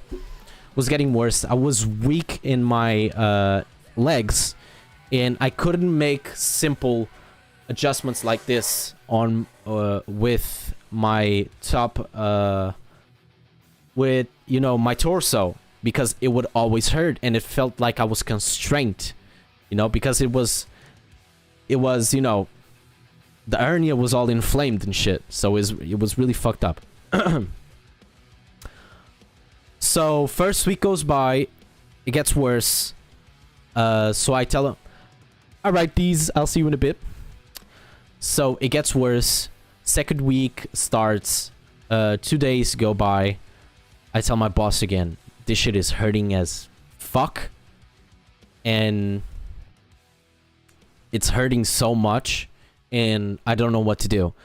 So what he tells me to go on top of our building table. It's a solid table with like a soft material on top of the table, so we can work with glass and not create scratches on drawers, because we also made drawers, and stuff like that. He told me to lay down there, and he started doing chiropractic shit on me, like twisting me and stuff like that. I've never felt so much pain in my entire life. I was screaming. He told me it's not that bad, bro. He like told me it's not that bad. You know why it's hurting? Because you don't have that much elasticity. And I was like, bro, what do you mean? No, I didn't get touched. It was very fucked up. It felt a little bit better, but then an hour later, it was worse again. The pain was so bad that I thought that's harassment, yes. The pain was so bad that I thought it was, like, some problem that I had in the kidneys, because I felt the pain in the same place as the kidneys. And I thought, like, not in the same place, but in the same area. And I thought it was kidneys. I got so worried. I thought I had a fucking rock in my kidneys. That's how badly the pain was. It felt like I had a fucking big as hell calcified rock in my kidneys. The thing is, it was impossible because I drank a lot of water. I didn't drink a lot of shit with like salt and sugar and fat and like shit that influences a fucking kidney stone.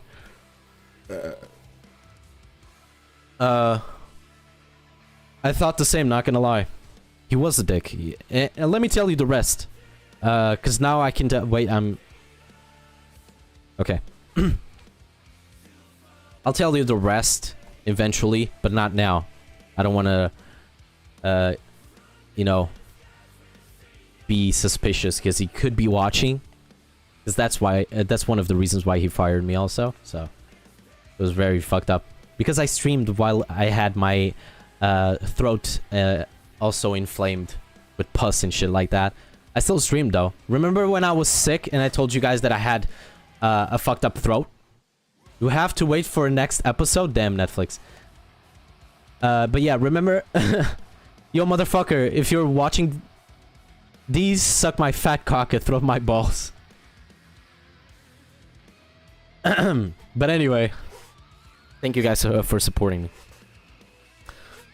But yeah, I don't like to talk about this shit because, like, I did nothing wrong. I worked my ass off in that job.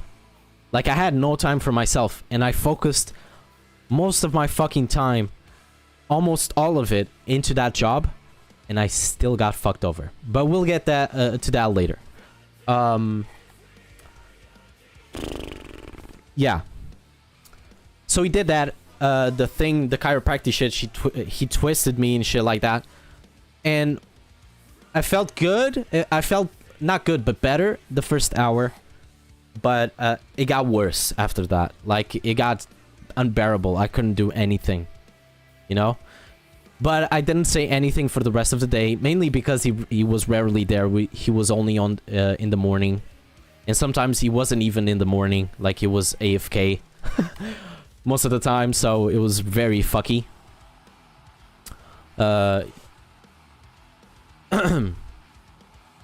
So yeah. The next day I told him that it was bad again. It was worse again. So he told me to go to this chiropractor that is very famous here in town. This very good chiropractor, and I went to that chiropractor. He actually paid the chiropractor, which was, you know, decent of him. Was not that bad. But you know, he only paid because he knew he was fucking up. And he felt like I was gonna be a problem to his company. That's why he did that. It was not because he was a good guy, although it sounded like that. No, it was because he knew he was fucking up, and he was afraid that that would cost him something for him and the company. And I reached that conclusion very late, but I reached that. At least I reached to that conclusion. So I went to that chiropractor. It actually helped me a lot. He actually did a great job. He's a very good chiropractor. I felt a relief. He gave me some exercises to do at home. And now I do those exercises constantly. Like, it's very simple. It's just you like you sit down with your feet on the ground, and you just twist until you're like 90 degrees, and then you go your other side and twist again. You like inhale and exhale and then twist, and it normally releases because you know you're basically cracking your spine, which is good. I need that actually. It's not that hard. You just inhale, exhale, and then grab onto something and turn to the side, and then you do the same thing to the other side. I do that every morning. Working at a desk is killing my back, yes. So you're gonna have that shit for the rest of your life? Yes.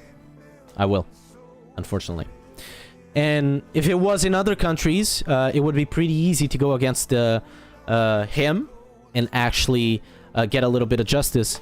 But a lot of people here in the justice, you know, community, not community, but like network, almost give up midway because they don't feel like it's a thing that is very urgent, and it's not, you know, Justice League.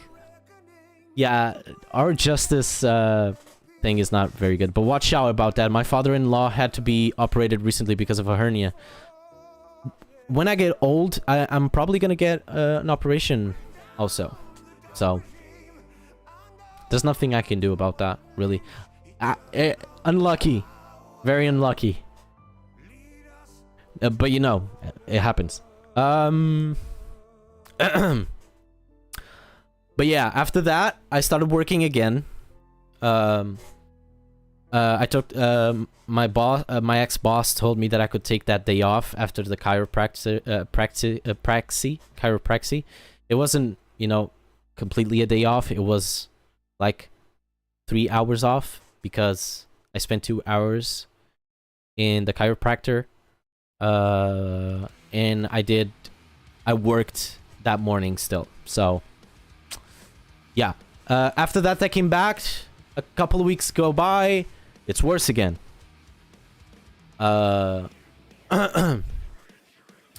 So it gets worse. Wait, but watch out about that. Okay, I already read that. Like that wasn't implied. I'd take a year off. You know, yeah, a year off would be amazing. I wish. In that type of work, you definitely need like a big day off. But a big year off. Like a big time off. Jesus. But yeah, after those 2 weeks, it got worse. It's called Baixa Medica. Yeah, I got fired because of that. I'll explain it later, okay? Legally, I can talk about this now. I know that for sure. So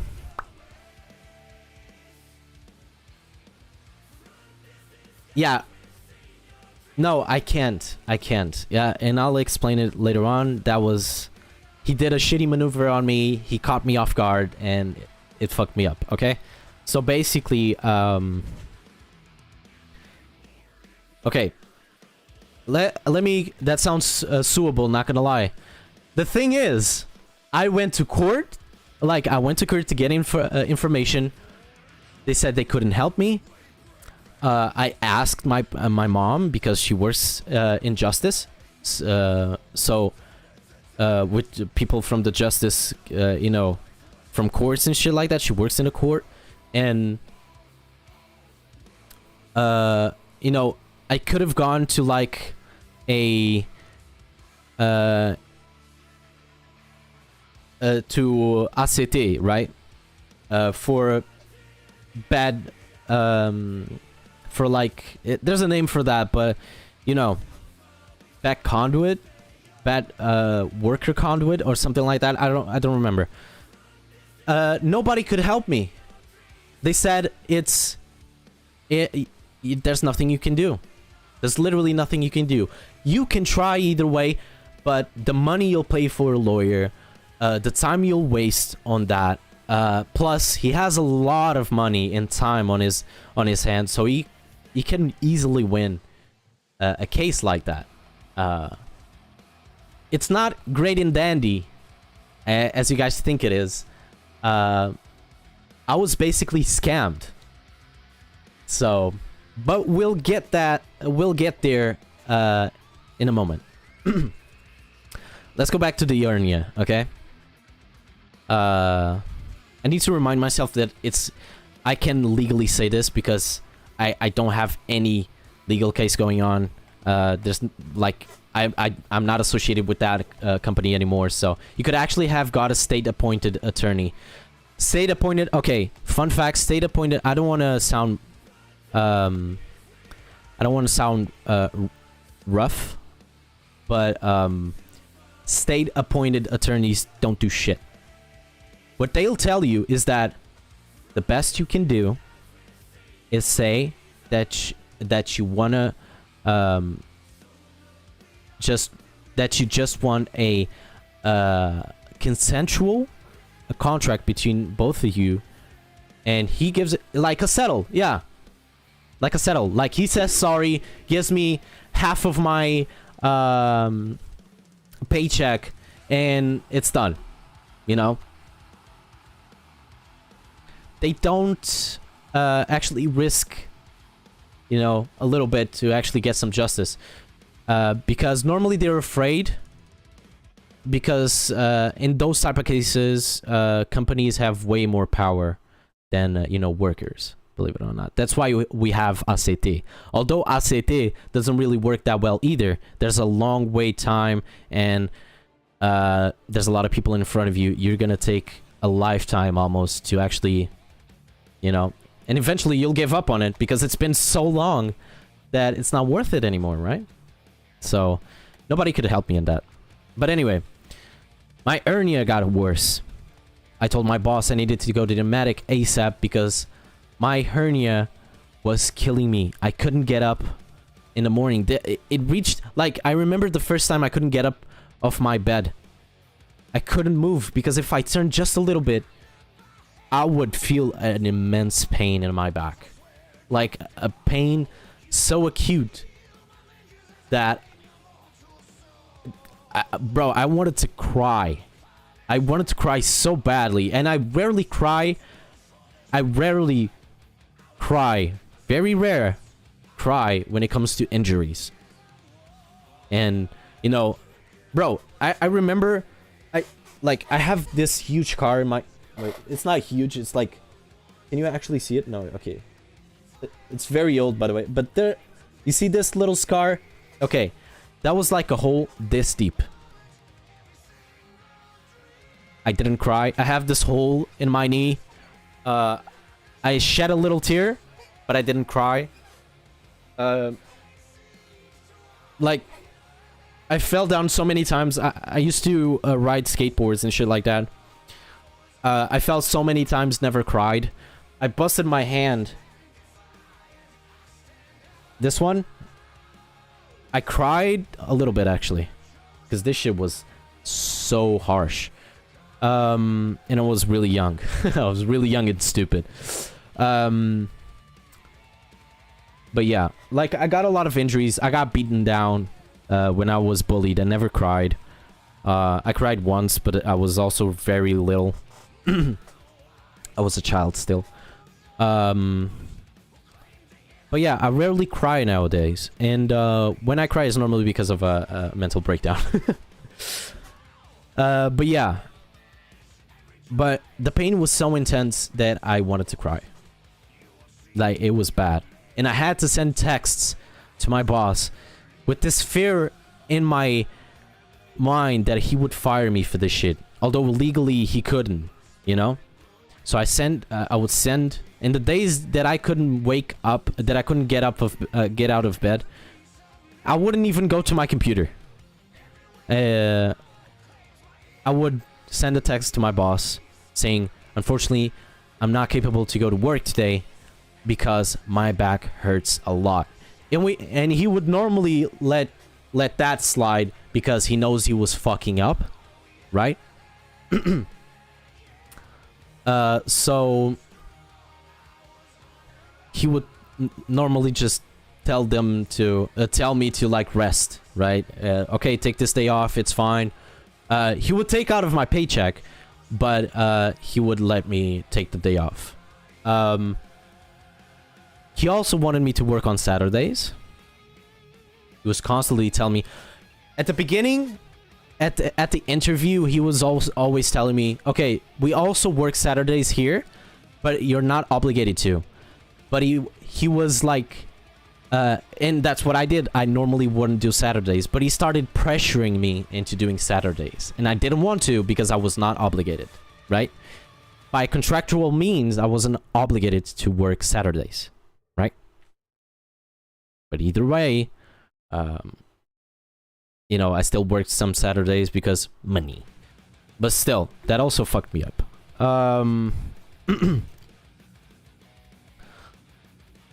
So after that, after a couple days off, he told me, okay, you can't keep taking days off one time at a week, one time each week, because and also taking Saturdays because there's work you need to do.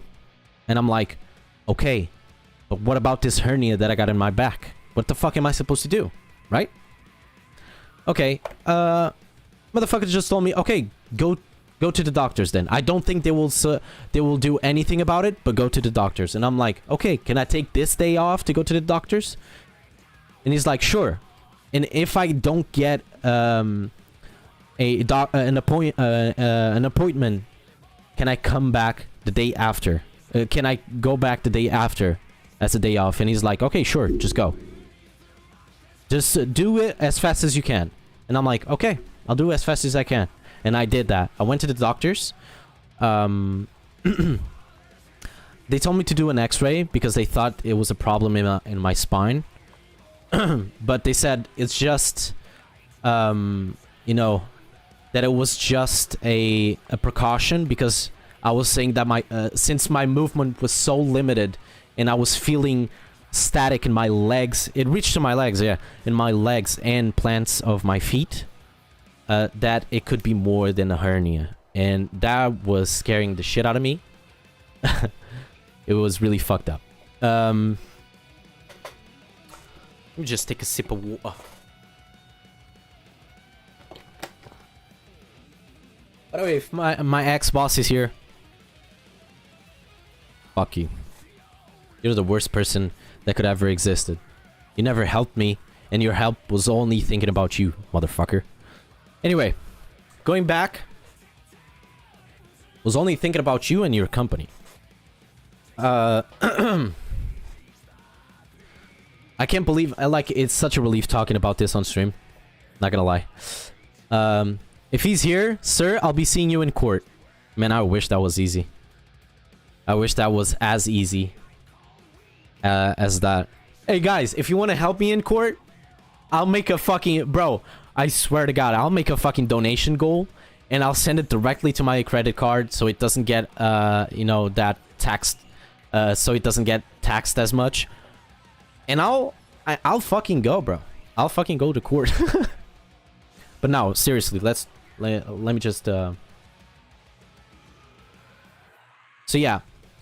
The doctor also gave me I think it was a week off for me to rest.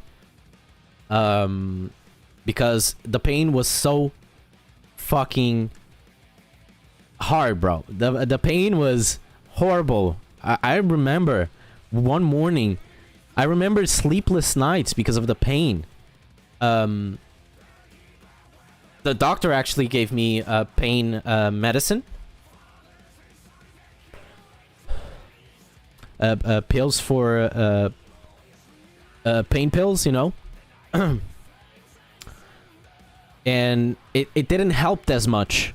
It helped a little bit. I took them only when I went to sleep because the doctor said if I have an acute pain, I should take it because it's an SOS. I'm a smoke as well. This shit is heating me up. Calm down, Richie. Calm down. Everything's okay. But yeah. Sleepless nights.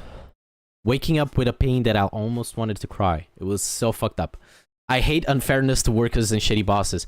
I hate injustice and unfairness in general when it comes to anything. So imagine how I was in that moment. God damn it, I hate this country sometimes, yes. There's a lot of over labor.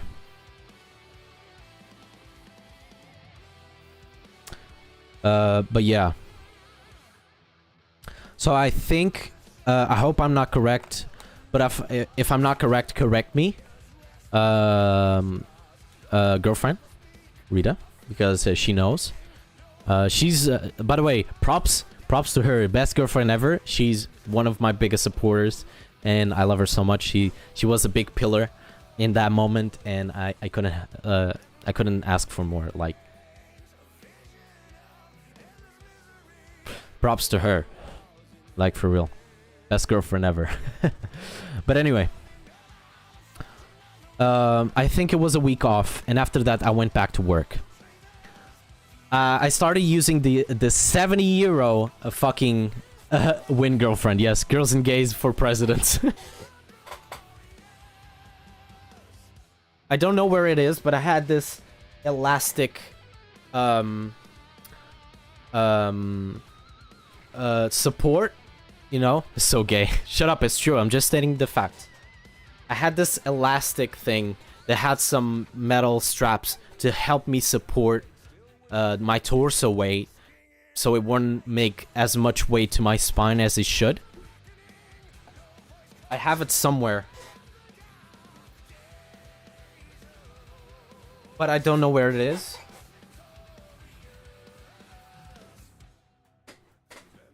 Wait, let me see if I can actually find it.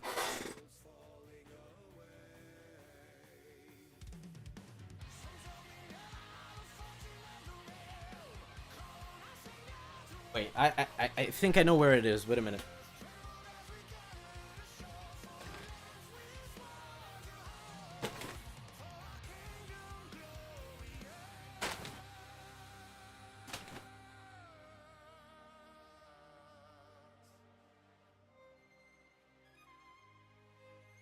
Found it.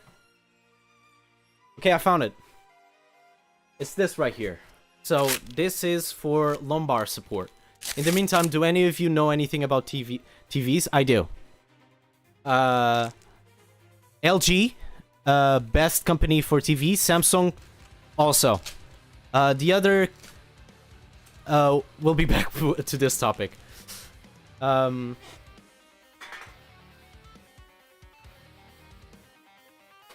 But if you want a decent TV, go for an LG OLED, or a Samsung OLED. And look for nits. Nits are, it's like the brightness. And seek an HDR compatible. Honey, I'll ask later. Don't worry, keep going. Okay, fine. It's something that I actually love talking about, so technology in general. So Anyway, so this is a lumbar support belt. This one is elastic because I'm a skinny boy. And since they said I was a young man, and there's a small, but compared to other people, big chance of me underdeveloping the hernia, which, as you basically noticed, I'm sorry, but for a moment this looked like those TV commercials. It's fine. But basically, they recommended like this elastic one. It has this bendable metal like what do you call these? Strips, metal strips that are bendable, elastic. It has this cushion, which is to actually make it better for the lumbar support. And it was 70 euros. I had to spend my own money to get this so I could work a little bit better. It was so expensive. Like, I had to buy it. I had to buy it. Like, I was so desperate that I had to buy this shit. And this shit... And you know... Okay, I'm not gonna reveal that because that's basically doxing the company and I don't want to get in trouble. I was gonna say where I bought this. I'm not gonna say where it was. I don't want to dox the company. That could actually get me in trouble. But this... 70 euros. It's expensive as fuck, but it's good quality, okay? It has nylon. Stretchable nylon is very good. But still. And sometimes I use it when I'm doing house chores. Like, moments where I have to bend and stuff like that. Anyway. After I came back from the week off, I started using that, but the pain continued. It got worse again. But I never said anything anymore. I went to a psychiatrist? No, psychiatrist,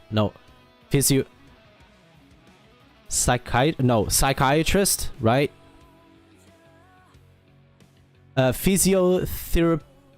I went to physiotherapy. Physician, yes. I went to a physician. I used to go once a week. But the thing is, the physician, it worked a little bit, but was not enough to actually relieve most of the pain, so I just gave up and kept working with that pain. That fucking strap, that lumbar support strap, actually helped me a little bit. It wasn't as bad during work, but during the night it was hell, and in the morning it was hell also. Like, it was so bad. But I ignored it. And now let's go to the part where I got fired. This is the biggest T. So, basically, I got sick. Like, very, very sick.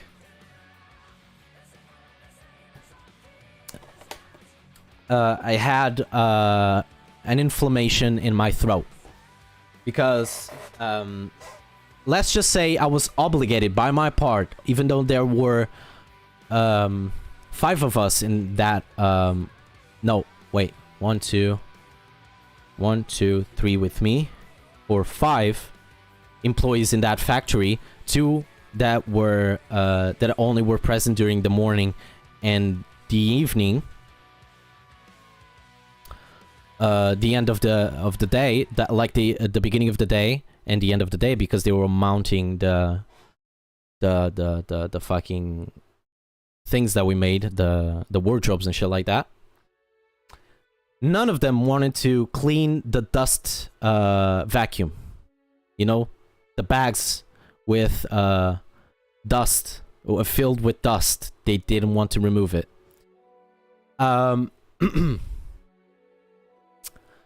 So my boss thought that it was an excellent idea that I would do it, because I'm the youngest one and I could get a, you know, I'm able to do that.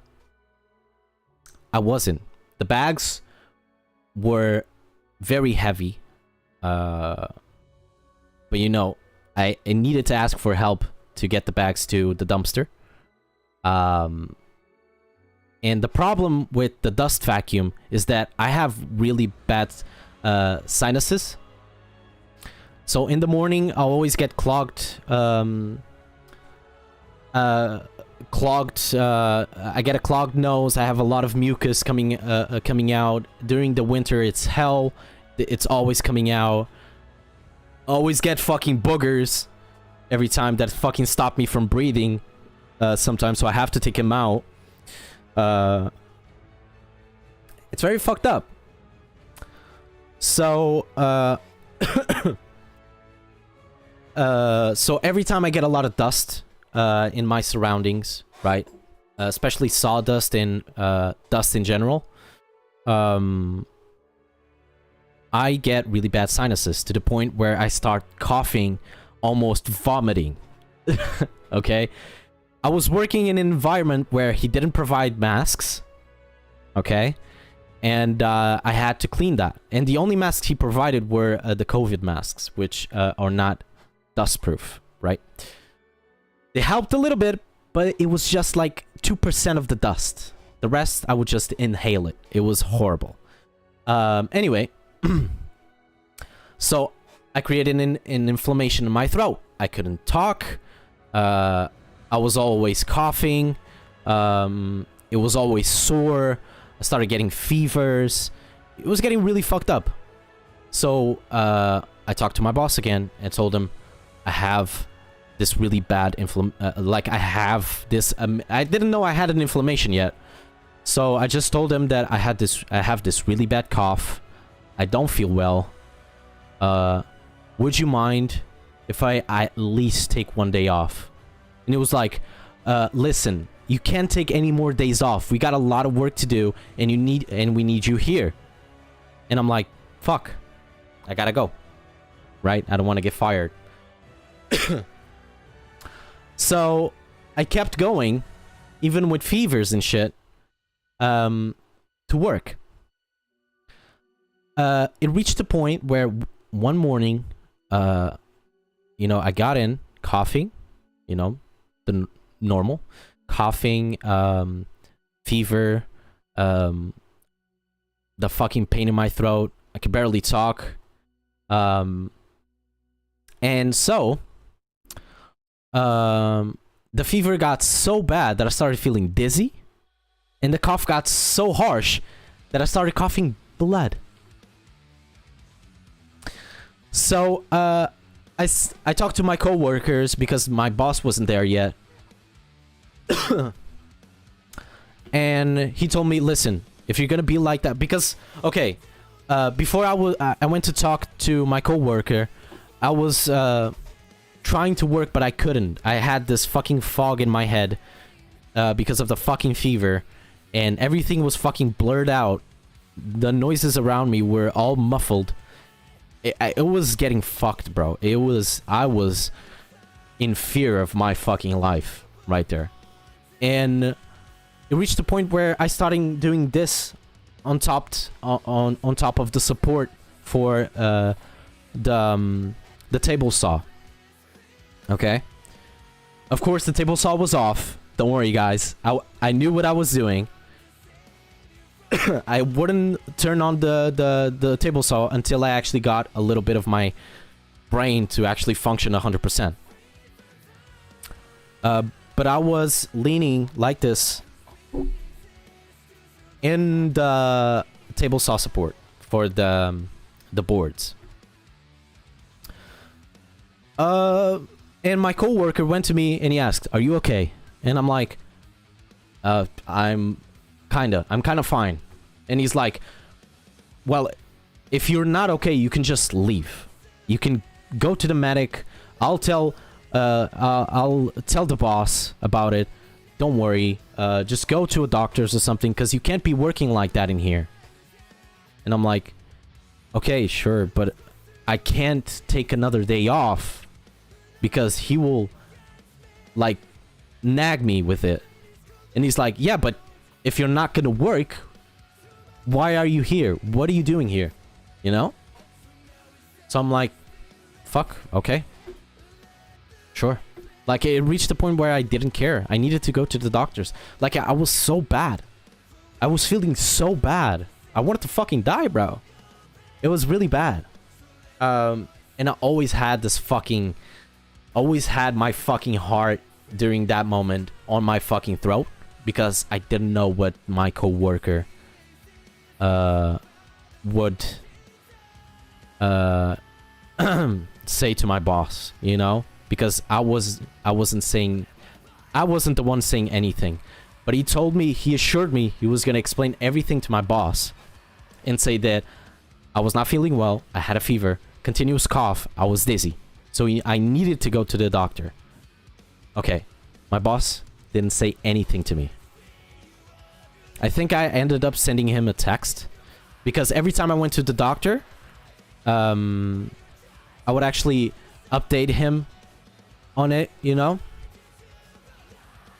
So, yeah, I was trying to be as much as a good employee as I could, you know? I was gonna inform him. Like, if I had nothing on me, like, if I was good in health, it was all psychological, I would tell them what the doctor told me, not what I thought, right? Because I didn't want to lie. I hate lying. So... So I went to the doctors, and I waited a bit. She checked my throat, and she just did one of those. She was checking with the lantern, and she was doing... She did this. And I was like, oh man. Oh man. She gave me antibiotics, paracetamol, which is, what's considered in, what's paracetamol in, is it Tylenol? In, no, Tylenol, I think it's, I don't know. But anyway, for my fever and pain, that was basically for it. Antibiotics to actually get my inflamed fucking throat good again. And, you know, a Sinotab, which is for your sinuses, because I have a lot of sinuses, so the sinuses would actually make it worse. That's what the doctor told me. So I told that to my boss. My boss said, okay. He only said okay. And that message fucking made me nervous, bro. The fact that he only said okay, just... I was thinking, oh, bro, I'm so fucked. So, 4 days passed by because I got a 7-day off from, you know, the doctor. I had the papers and everything. Like the other times that I went to the doctor.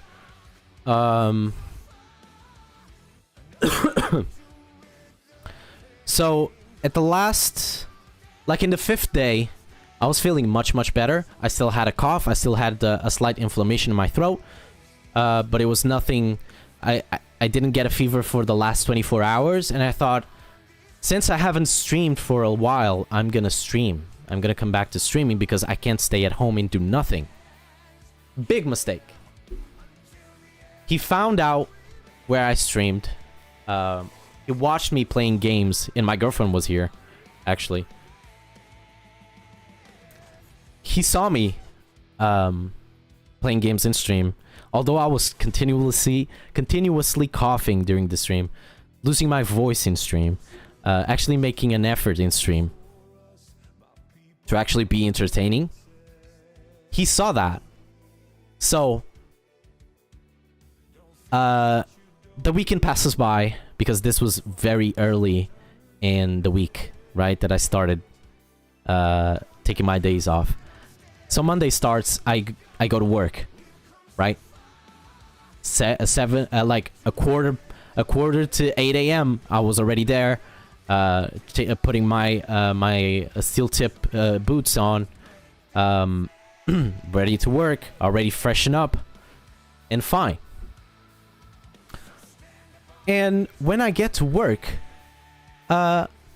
he pushes me aside and tells me we need to talk right now. And I'm like, okay. We go to his office. He tells me that it was disrespectful what I did. That I was that I couldn't be as ill as I was because I was laughing and screaming while playing games on stream. And I was like, okay, sure, fine, but listen, I was feeling a little bit better. I was in my house. I didn't get out of my house. You know? I was still resting. I'm sitting down. I was comfortable where I was. Even though I'm sick, I can still play games. I can still talk to my friends. That's my personal life. I can still live stream. Live streaming is not a job. It's not something to take seriously. Right? Well, it could be a job, but to me, it wasn't. You know, I have a small community. But still. And he kept interrupting me and saying it was a massive disrespect. Right now, I think you're not I think you're a liability to the company, and I think we should end our contract here as a mutual, you know, whatever you call it. Let's call it a mutual firing agreement. Like, I wanted to be fired and he wanted to fire me, type shit. But no, I didn't want to be fired. I actually wanted to work because I needed the money, and I really wanted to build my life. And then he added, or it could get worse from here. A firing squad, yes. And he told me that it could get worse. If I didn't do it, it could get worse from here. So he basically checkmated me, right? Or at least I thought he did. He's just checked me, but I thought he checkmated. He caught me off guard. I was still fucking sleepy, bro. It was like 8 in the morning. I just started turning on the machines and shit. And it just... all of my hope, you know, of going back to work because I need the fucking money. Just... everything just fell. I just felt like everything was lost, you know? And he picked up the fucking papers already printed, already written down, and put it on the table. So he was planning this. He planned this. Now, I don't know if he started doing that right as he saw the stream, or if he did when I first took my days off, you know? I sent him the picture of the papers, by the way, of like the medic paper saying that I could take those 7 days off. But he had the papers ready.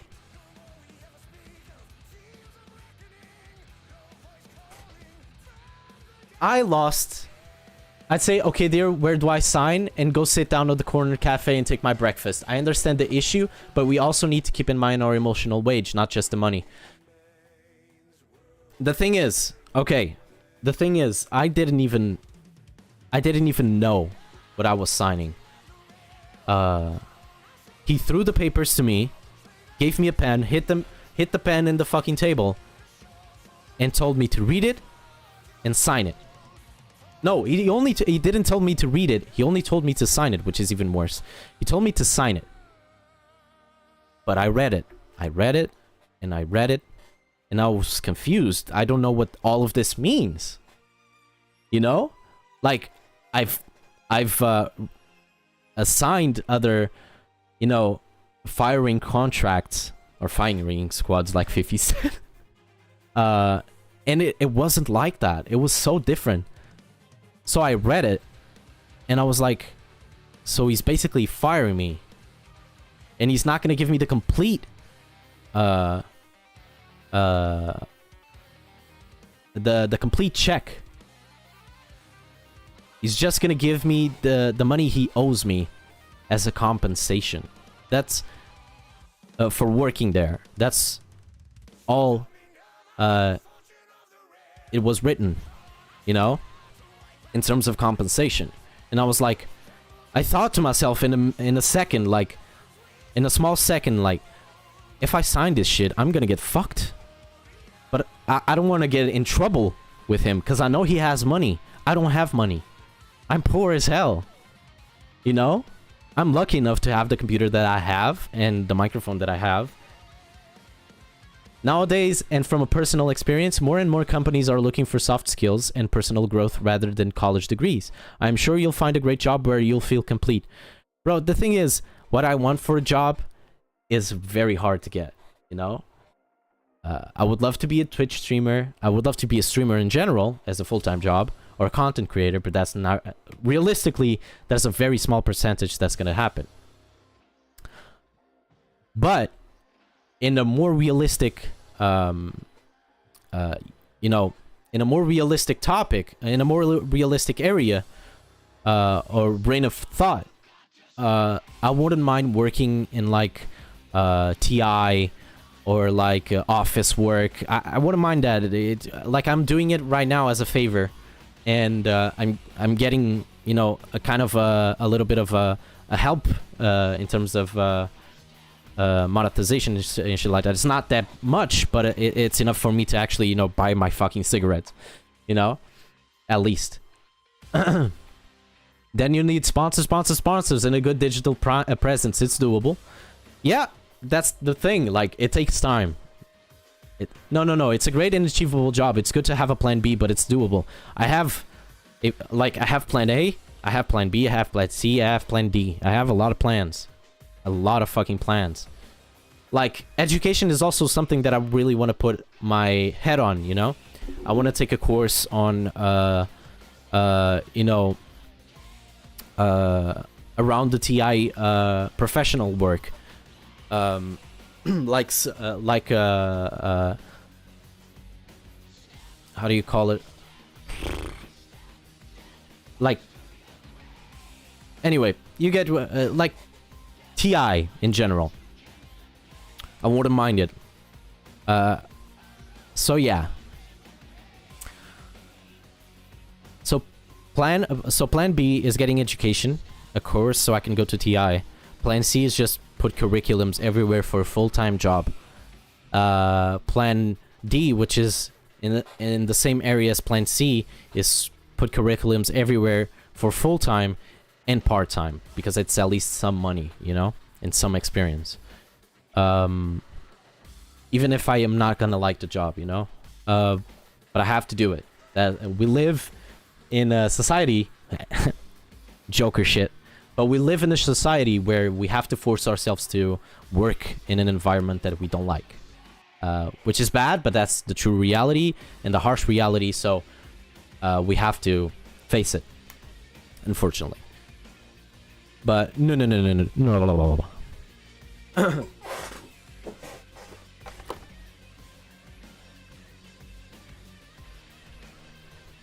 Listen, you can get what you want if you put your mind to it, but I agree to disagree. Like, you can get what you want. I'm also a believer of you can get whatever the fuck you want if you put your mind to it, right? But we have to be, we have to put in our heads the fact, you know, we have to engrave this thought in our heads that it's gonna be a hard task to do, which is, in my case, is streaming. Getting an audience to watch your stream is hard. Making publicity for your stream is hard, mainly for someone that doesn't understand what he's doing, right? Like, I understand just a little bit, but my knowledge compared to other streamers is so small because I don't have the experience or contacts, you know? But anyway, finishing the story, I signed the fucking contract. I called my mom immediately, and I cried. I didn't cry, I like shed tears, because my life was fucked. All of my plans went to shit. I wanted to go on a trip here in Portugal with my girlfriend, but I couldn't, because I had no money. I wanted to support my mom financially, but I can't now. Because I have no money. I wanted to pay my driver's license. I can't because I have no money. I wanted to buy a car. Can't because I don't have money. I wanted to be an independent person and create my own future, but I have no money. So I started crying, naturally. And during a call with my mom, it was not really a cry. It was more like a try to keep the cry in me, you know? So I called her and told her what happened. I was in shock, really. And she told me she was going to talk to some people where she worked, a way that she could help me. We were going to try everything. And that's where I got my strength, my last pint of strength to actually continue fighting for what I wanted, which was at least a little bit of compensation. Like, I wouldn't ask more for like at least 800. It's not as much as I received before, you know? I just wanted to receive 800 apart from the check that he was owing me for working there. That's all I wanted.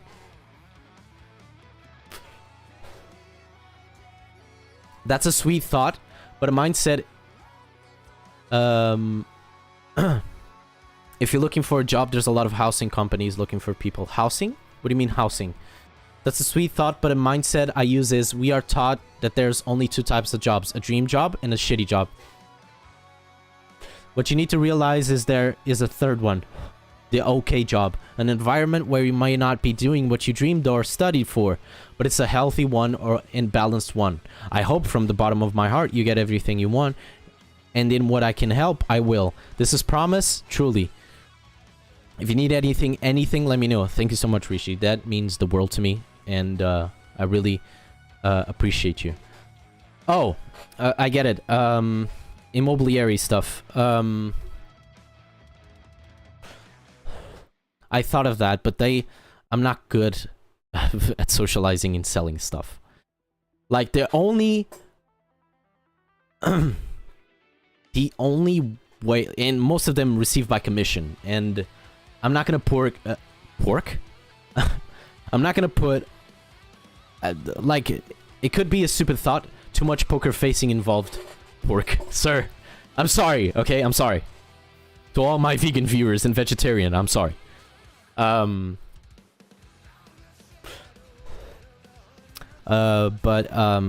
received by commission, and I've received by commission before. They're paying monthly and commission too. I checked. Okay, maybe I'll check on that.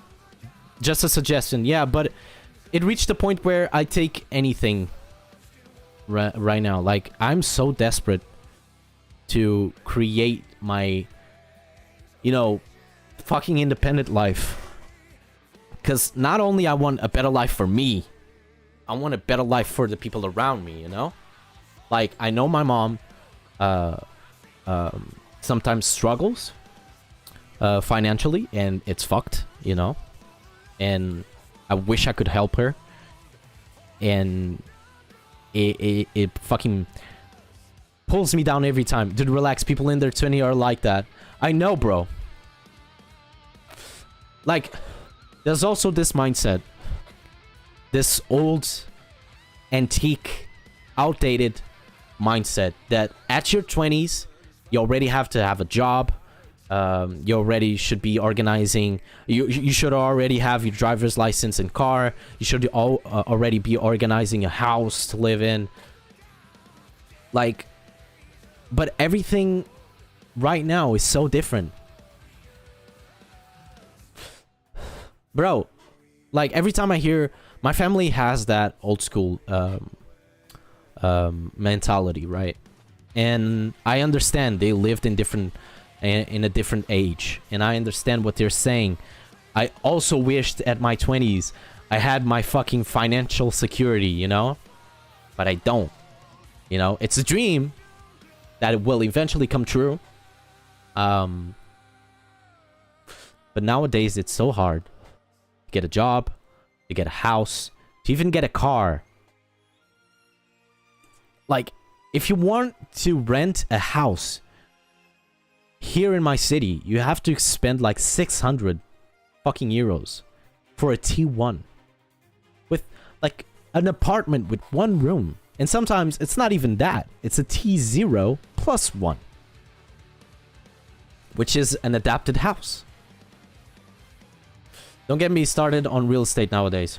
In fact, you used to be able to buy a house with only one income in a family. Now you need 2 incomes and still you're struggling a little bit. You have to have like a decent income. Like, I remember when rents were like, I remember my grandma telling me that there was this amazing house, 3 rooms, only 200 fucking euros, 250 euros, bro. And I was like, renting a house, and then now that I look around me, and I see the state of this fucking world right now, like, it baffles me. How the fuck nowadays are you gonna get a house with 3 rooms at 250 euros? There is no way. 250 euros, not even for a room. What? Doesn't exist. Exactly. Like, it's so stupid. Like, the minimum wage here in Portugal sucks. The economy sucks here.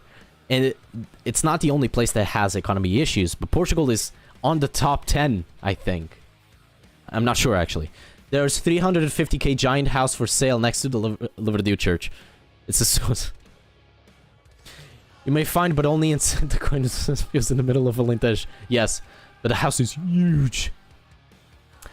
The thing is, it's not even only the house. Like, food is getting more expensive. Not only because of the war.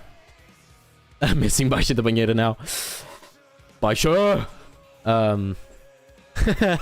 Sorry, Richie. Marchi Sul!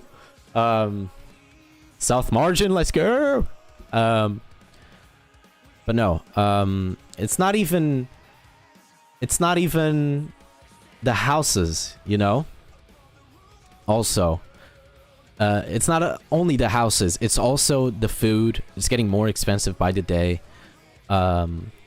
Internet providers, you know, because nobody's fucking get a provider for the TV. Nobody watches TV nowadays. They try their best to make like these packages, you know? But most of the people nowadays, mainly my generation and the prior generation, uses Netflix. Just get more money through your head. I only watch porn, thank you. Same, and anime. But no, a lot of people use streaming platforms like Netflix, Hulu, Disney Plus, stuff like that. They don't watch TV channels a lot nowadays, unless it's like TLC for like the drama shit. But you can watch that shit on the platforms too.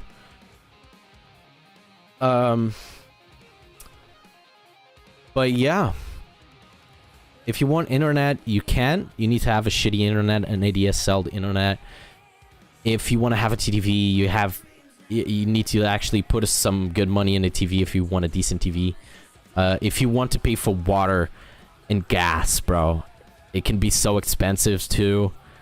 Like, in electricity too. Like, everything. I'm a pirate of the Barrett. Like, it's very fucked, you know? I spent at least 80 euros per month with gas. Yep. Like, with a minimum wage here in Portugal, you only have like 100 and something euros for the rest of the month. You know, around that. You know, when you use your money normally, right? You only have like 100. Let's go to LA. Hell no. The fuck? Shares my income with 50%. Take a loan? Oh, hell no.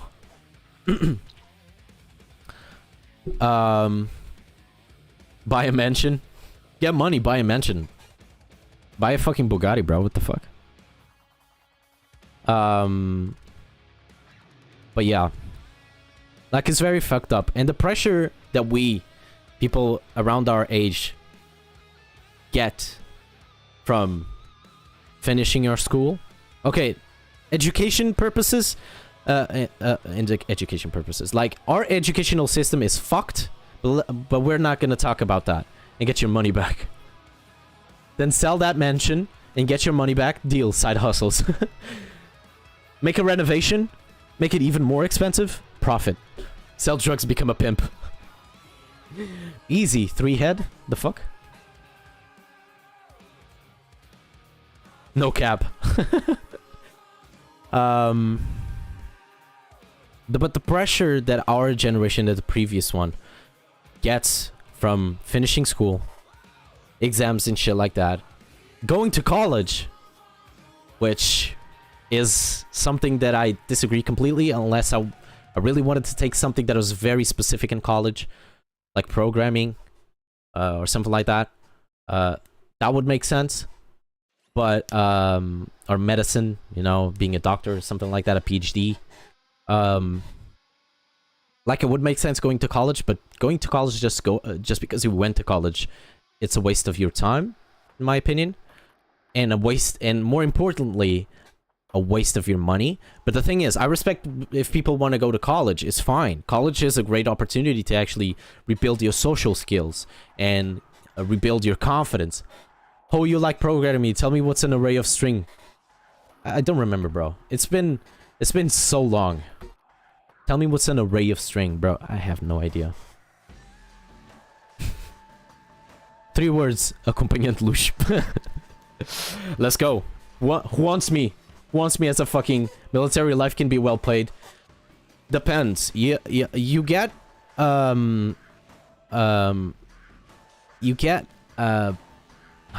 but hey, college is getting cheaper. It is. That's because not a lot of people are going to college now. Well, this year we actually reached a record, right? I do remember that here in Portugal. Oh yes, let me lose my legs. But the thing is, like, I went to the military. I tried military when I turned 18. Just controlled an AC-130.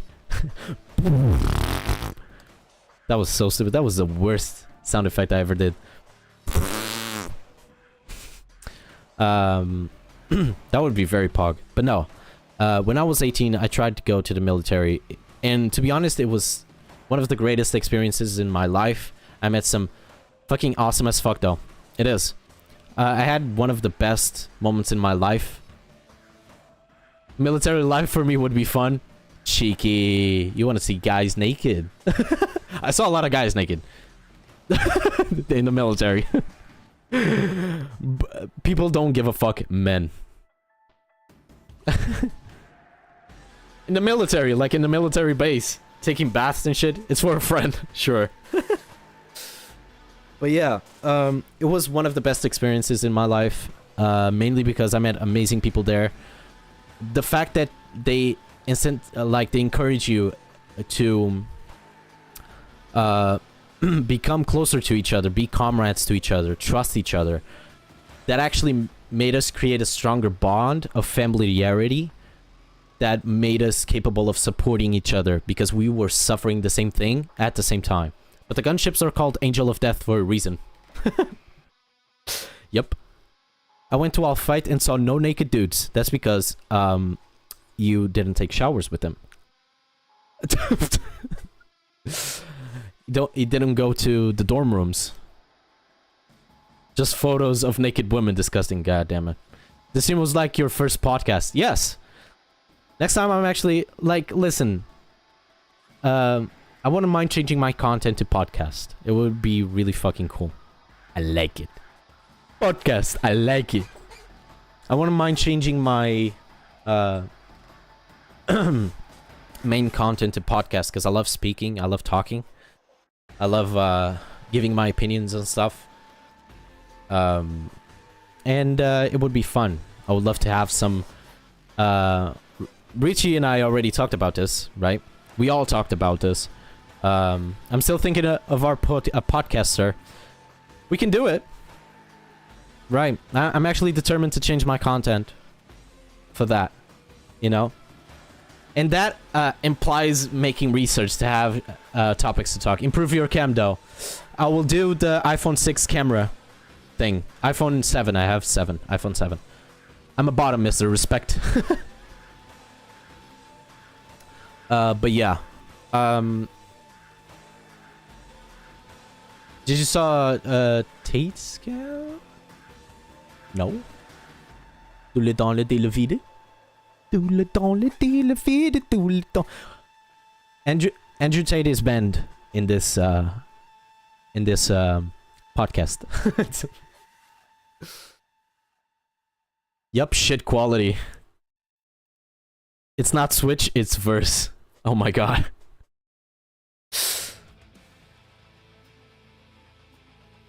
Ver?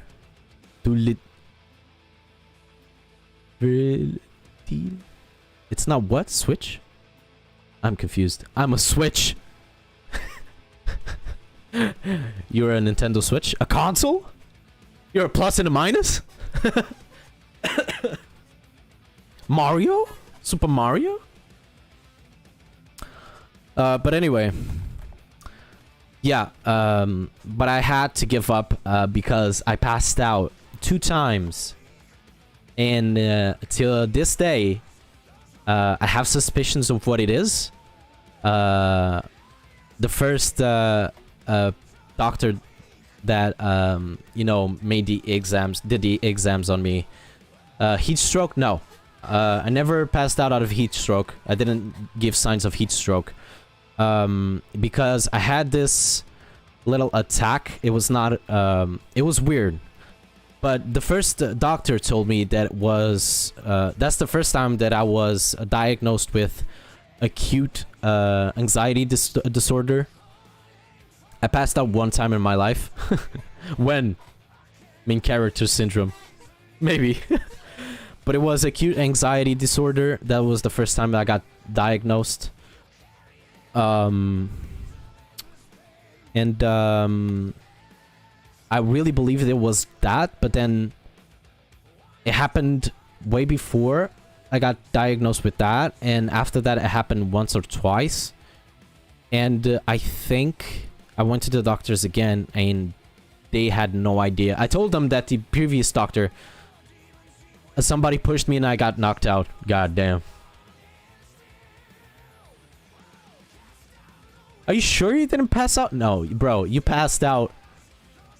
Yeah, you only passed out once. Okay, the other time you didn't pass out. You were actually just drunk.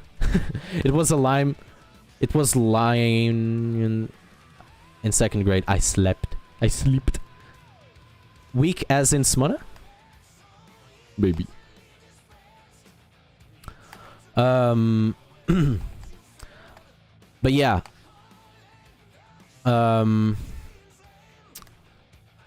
What was I saying? Oh. And after that, I got that, you know, weird constraining thing that I told you guys about. That I still think it's because of the acute anxiety disorder, but the doctor told me it was the other disorder. So now I'm conflicted between the 2 disorders. Because I told them that in the military, they diagnosed me with acute anxiety disorder, and that's what caused my my body to shut down, my brain to shut down. And then I went to the other doctor after I got that attack, and he told me it was the other disorder where I get dizziness and stuff like that. It was anxiety can make you pass out. It can, actually. If you have extreme anxiety, you can pass out of anxiety. It's your brain telling you to shut down completely because your heartbeat is, yeah, it's basically stress. Stress. The thing is, what the doctor told me was stress can create anxiety and depression. But a person with an acute anxiety disorder can be calm and, you know, chill, but all of the sudden can have a big boost of anxiety. Like, it doesn't even have a trigger. It can be very random. It could be very random. It can be very random. Our brains are very curious, yeah. Windows shutdown noise, basically. And, I'm lost in thoughts, wait. And your brain, since your heartbeat starts increasing, your brain's reaction, and since it's producing a certain type of chemical in your brain that is giving you even more anxiety, the reaction that your brain has is to completely shut down. Because in my example, when I have acute anxiety attacks, I constrain all of my muscles. I basically become like a pill. I can't, you know, move. I do this, which is my neck contracting, and my mouth starts doing this. Like, this starts contracting. I maintain my eyes half closed. So that explains a lot. I only have social anxiety, so I'm good, I think, right? Yes, you good. Social anxiety is a like it says in the name, it's a social behavior, so it's normal. That's created from stress of being around people. It's normal. It's a normal behavior. Bisexual is the default. Change my mind. Yes, I do agree with that. I am I'm still constricted if I'm bi or pansexual. But I think bisexuality is very common and it's very normal. Just talk to people, what the fuck? Just breathe air. Depends, your body may feel the need to shut down if it gets overwhelming. Listen, I can't make small talk. Listen. I can't make small talk. I bet you like fucking pans. I love pans. Bro. That's why all of my pans have holes, bro. But no, seriously, like, it really depends on your way to behave.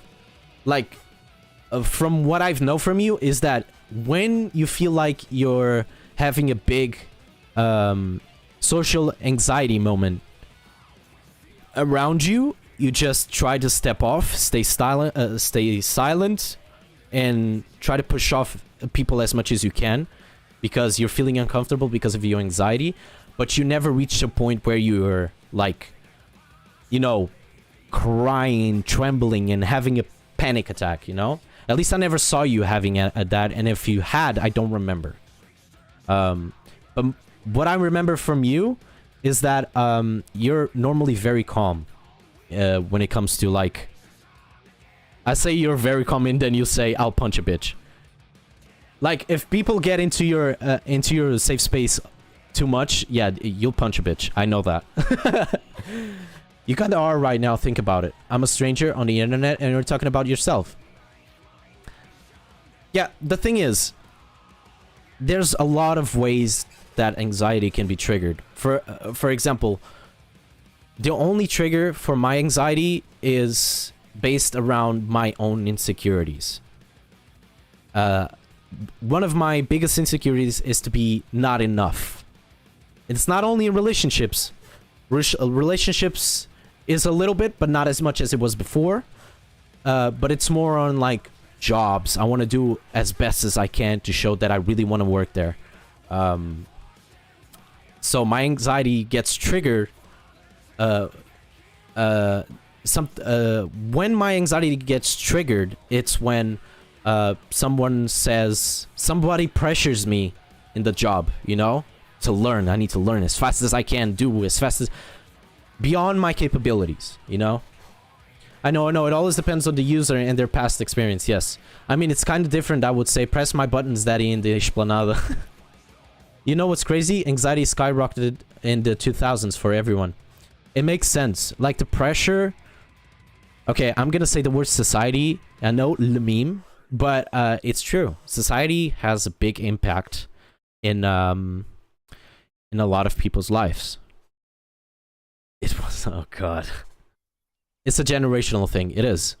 Like, things change. People react this differently. Technology, entertainment is way more advanced. There's more opportunities to do other stuff. But there's still a lot of pressure. And now, most of the pressure goes to young kids.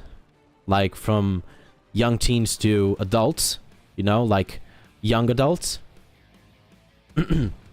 And the pressure is so much. It's normal. Your brain is overwhelmed with the information. And we all connected now. Yep. And sometimes we can't cope.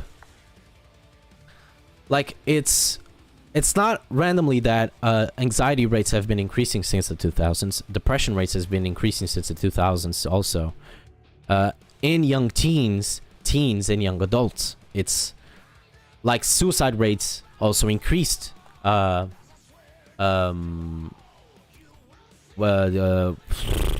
Self-harm self-harm cases have been increasing also. It's like, and people turn a blind eye to it. This seems ruined the generation. Kinda. I rest my case. Suicidal badass. Nice, what's the name of that series? I'm the Trash Man. With Danny DeVito.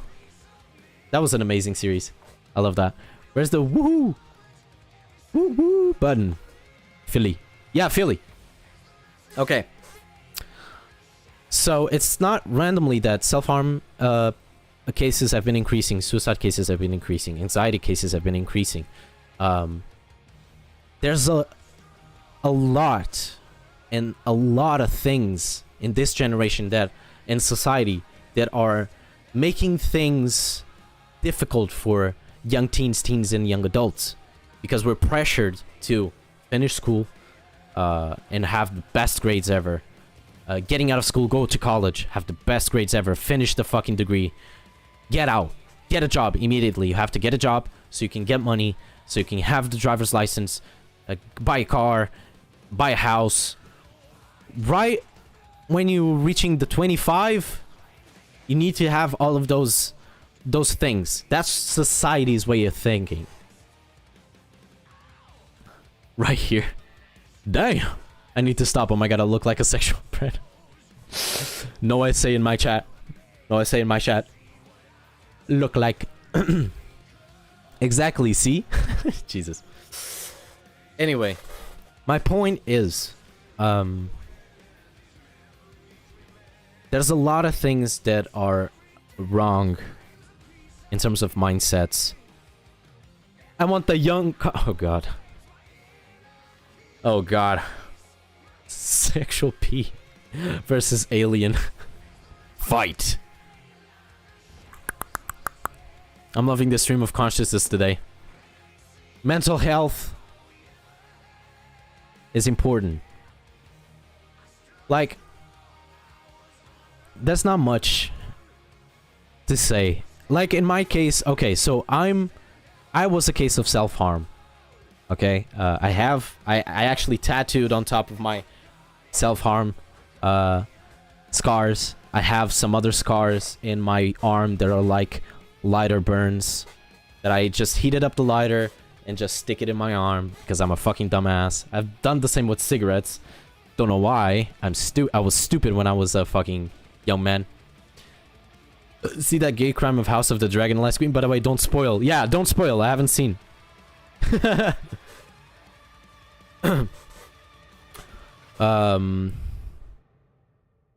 I was one of those cases. I was also bullied a lot when I was a young kid.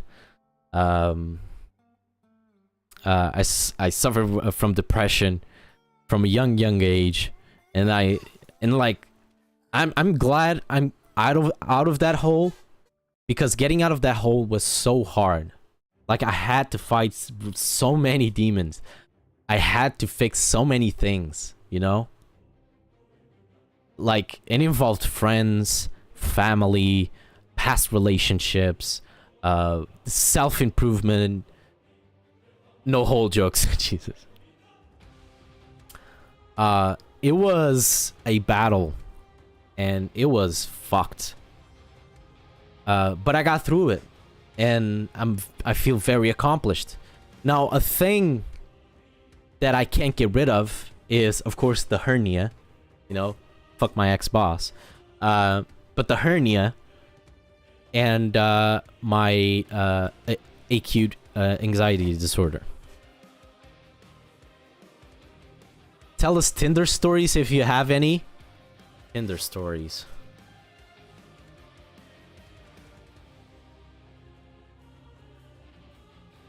Tinder stories. I don't remember any Tinder stories, bro.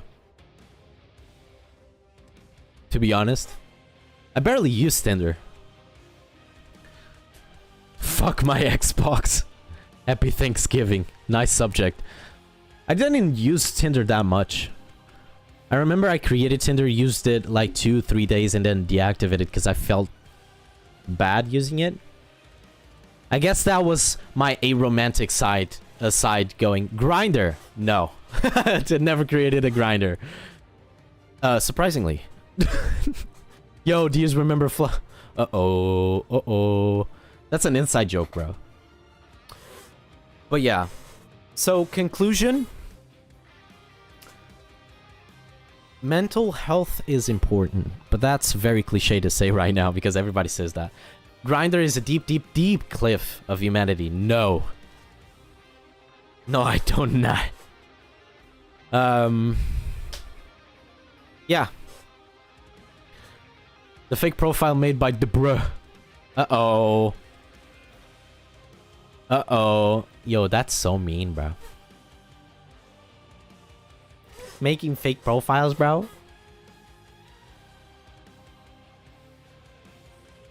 That's kind of fucked up, bro. That was mean fucking fucked. But yeah. I actually don't have a lot about Tinder. It was very never getting answers. To be honest. He got sagged. Of course he got fucking sad. I shitted. Okay. Yeah. I talked to a girl.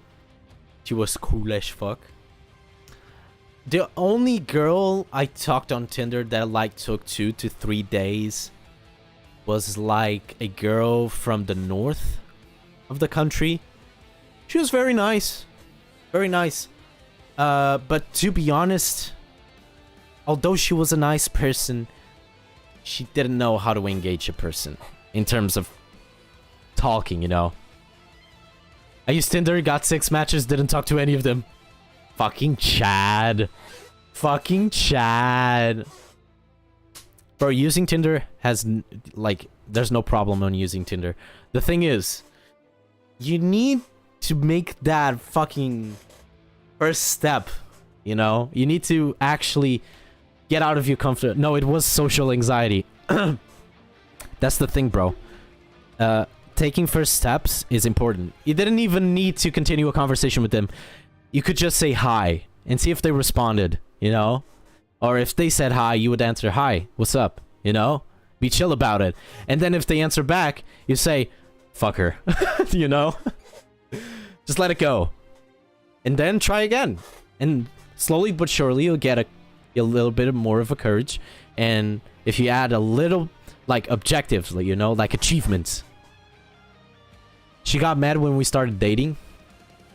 I feel you. I feel you. I talked to a girl from Porto. She was goth as fuck. Got jealous as fuck because I was seeing D as friend. She got mad when we started dating. Too bad. The best girl. But my girlfriend better. Fuck you. I love Tinder. I love Tinder. I met many people and not only for sex or dates. If I needed a movie company, I'd ask someone on Tinder. Never got that on Tinder. From Porto, you would never see her in person. Yeah, that's the problem. The best girl, exactly. No. No. My girlfriend is best girl. Saw her tits though. Cha-ching. Got him. Chad mode. Epic win.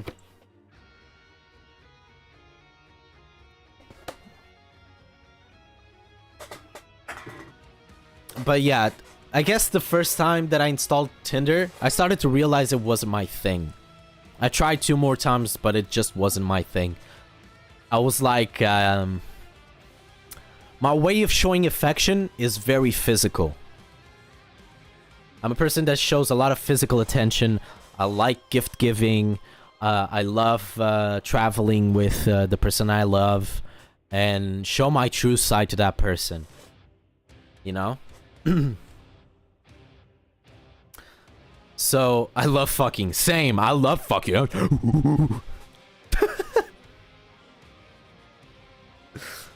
Yeah, but I'm a very affectionate person, and Rita can vouch for that. My girlfriend can vouch for that. So, my love giving is making her come in gifts. Yes, same. Actually, talking about that, I'm a person that prefers to give pleasure than to receive it, although I love receiving it also. That's why I'm a big advocate of 69. 69 or nothing, boys.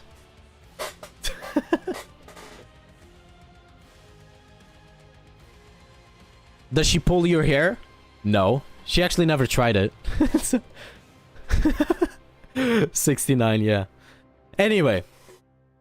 I'm a very romantic person. If I meet someone, I'm not an advocate for one-night stands. I'm a very romantic person. I need to actually have a little bit of I need to feel something for that person, to actually have something with that person. I tried one-night stands. I tried just, you know, having a fuck friend, but it's just not for me. Ain't that dangerous as fuck for gay couples? No, bro, death by choke. Oh my god, bro. You know you guys can do... Bro. We have deep throat training at first. Bro, we need a podcast quick, because I really want to hear this from Richie's mouth. No pun intended. But listen, that's not the only way you can have a 69. You don't need to be on top of someone. You can be like side, you know, you can be just laying down each other. It's actually easier with a gay couple than with a straight couple or a lesbian couple. So, no pussy on face forever. Men can pleasure men as no woman can. The same can go for, I guess, women can pleasure women as no man can. But the thing is, that's just... It depends, you know? I forgot the coma. Men know what men like. That's why we brothers suck each other's dicks. Let's go. Woman on woman. Yes. The thing is, the problem about men with women is that not only most men are not educated or, you know, taught about how to pleasure a woman, it's also vice versa. So it's normal that the same sex, like two people from the same sex, pardon, can pleasure each other way better than a person that's from the opposite sex, you know? It's easy, just up, down, left, right. You ever beat it to Madonna there? No. She's very attractive in this banner. But no, I never. I actually I don't think it's... Like, it's black and white. It's not really... I don't like vintage porn, so... twirl around this question. Do a flip. Do a flip. Robo bitch. Put it in reverse, Terry. Don't you like... What is that? Interaction porn. What do you mean? Oh my god. I like interracial porn. The thing is, I don't watch porn as much as I used to. You know? Like, it gets too bland. Like, it gets so bland after a while. Like, it's the same thing over and over and over and over.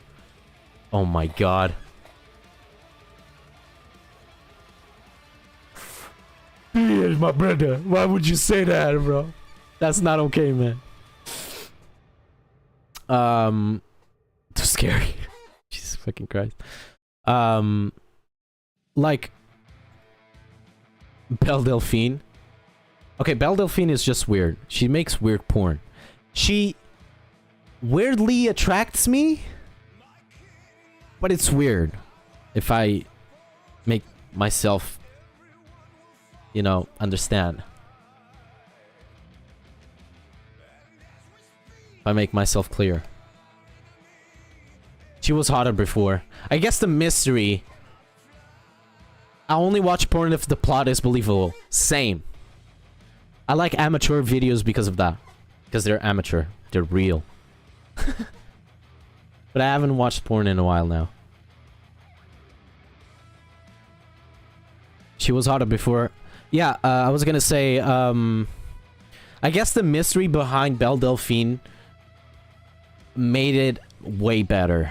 You know, it made it more attractive, I guess. It made fucking males masturbate massively because they thought what she could do to them, you know? But now, like, the mystery is gone, you know? It's just another cliche porn star. She smell like fish. I only watch porn if the plot is believable. Same. I prefer her... Okay. Not that, oh, I don't have money to pay for this pizza, here's my dick. Or the, I'm stuck step, bro. Because it's planned. Do you want an extra pepperoni on your mouth? We thought of the same shit, what the fuck? We did, damn. But yeah. Like... porn is mid, in my opinion. You know what? I never... Actually, a thing that I never did in any relationship, I think, was watching porn while with someone, like a girlfriend, you know? Or boyfriend or whatever. I guess we fucking porn fell off. Yeah, porn kinda fell off. There's good porn, actually. It's rare, but there is. Like, listen. One of the best hentais, and I already said this on stream, one of the best hentais I've seen had the best plot. I masturbated the first episode. The rest of the episodes, I didn't even get a boner. I was sad, bro. It was a sad hentai, bro. It was so good. I don't remember the fucking name of the hentai, but it was really good. It was like... It was like... I don't remember, actually. Fuck. I don't remember. Fuck. Anyway. Well, no, it wasn't. Neither. I think it was incest. I actually don't remember. Watching porn with the bros. Let's go. Beating each other's dicks. Sausage party. Yes, incest is wincest. But I actually don't remember the plot. It was really good, though. I remember the first... like, when I finished it, I was like, I need to tell this to my bros, man. This hentai is pog. But yeah. What's worse? Lolly shota or incest? Lolly. Lolly is worse. Like, all the way, bro. It's basically fantasizing having sex with you know, that's not cool. That's not I hated that shit when I was in school. Like, those guys made fun of me for being gay and they were always touching each other's dicks. What the fuck? Bro, those guys are the ones that have a fragile heterosexuality. No, don't say that. Don't say that, bro. Yeah, bro. Like for example, there were these guys, okay, that and I've met these guys that were like, bro, that's gay, bro. Don't touch me and shit like that. But then, a thing would go to the other in the fucking gym, in the fucking dressing room, you know, the fucking shower room. They were like touching each other's dicks and shit like that. They were like playing fucking, you know, they were playing sword fighting with their dicks. Very weird, you know, because they were like, ooh, that's gay, bro. Haha, you got hard when I touched your dick. You're gay. Yeah, that's basically it. Disgusting heteros, get out of here. If somebody touched my dick, I would throw punches, not gonna lie. Bro, I already touched your dick. Accidentally, but I did. And Diaz got groped, so...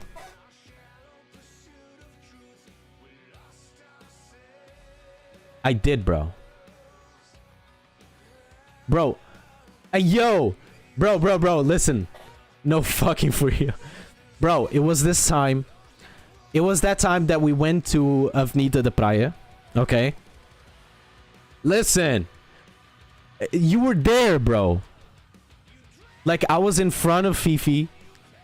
And I, like, was walking and I touched his dick and it was like...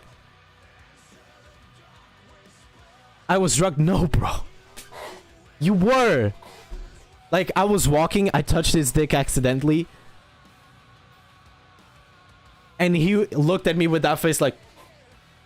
And then we started laughing, bro. What the fuck do you mean, man? Bro, I touched your dick, you don't remember? I knew it. I knew it, I was drugged. Bro, how the fuck were you drugged if you drove us there?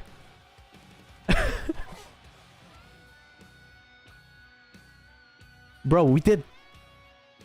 Bro, I had a shorter hair.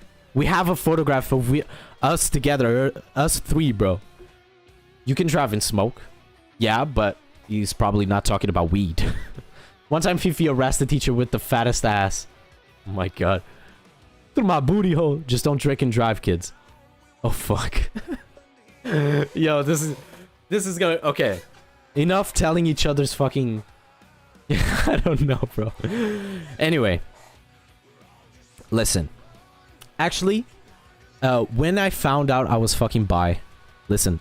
When I found out I was bi, I actually kissed this bi-curious dude. Okay? He was like... He never kissed a guy before. And I was his first kiss. And he was my first kiss also. Bi-curious, yes. That's fucking gay. Shut your bitch ass up. And only fucks curious people. Only fuck curious people. Don't talk to me. Shut your bitch ass up, Fifi. And I was actually questioning myself, like, what the fuck? I feel something. I have a stiffy. So yeah, that's the first time I actually got... And then I started going out on Lisbon, you know? And then shit got wild. And that's where I found that I was bi. Bro, I think everybody's bi. People are just afraid, you know? And the thing is, you can be heterosexual later on, but if you never tried it, how the fuck are you gonna know if you're bi or gay or pansexual? Nope, I didn't get ass fucked. Shut the fuck up. Thank God Richie is a sub. Damn. Okay. Stop doing that to Richie. Stop bullying him. Okay?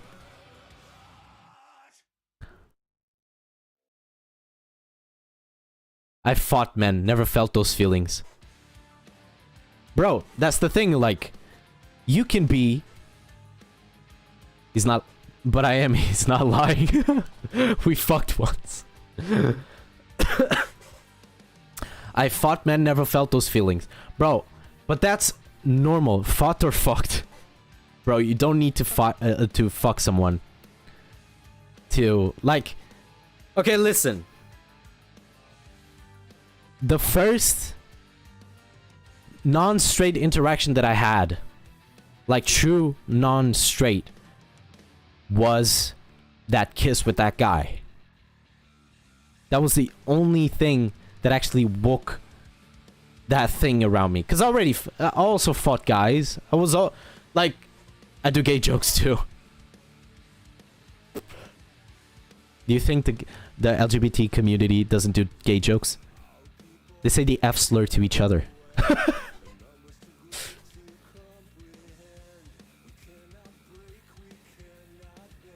I'm an exemplary house husband and I pledged alliance to the Duke.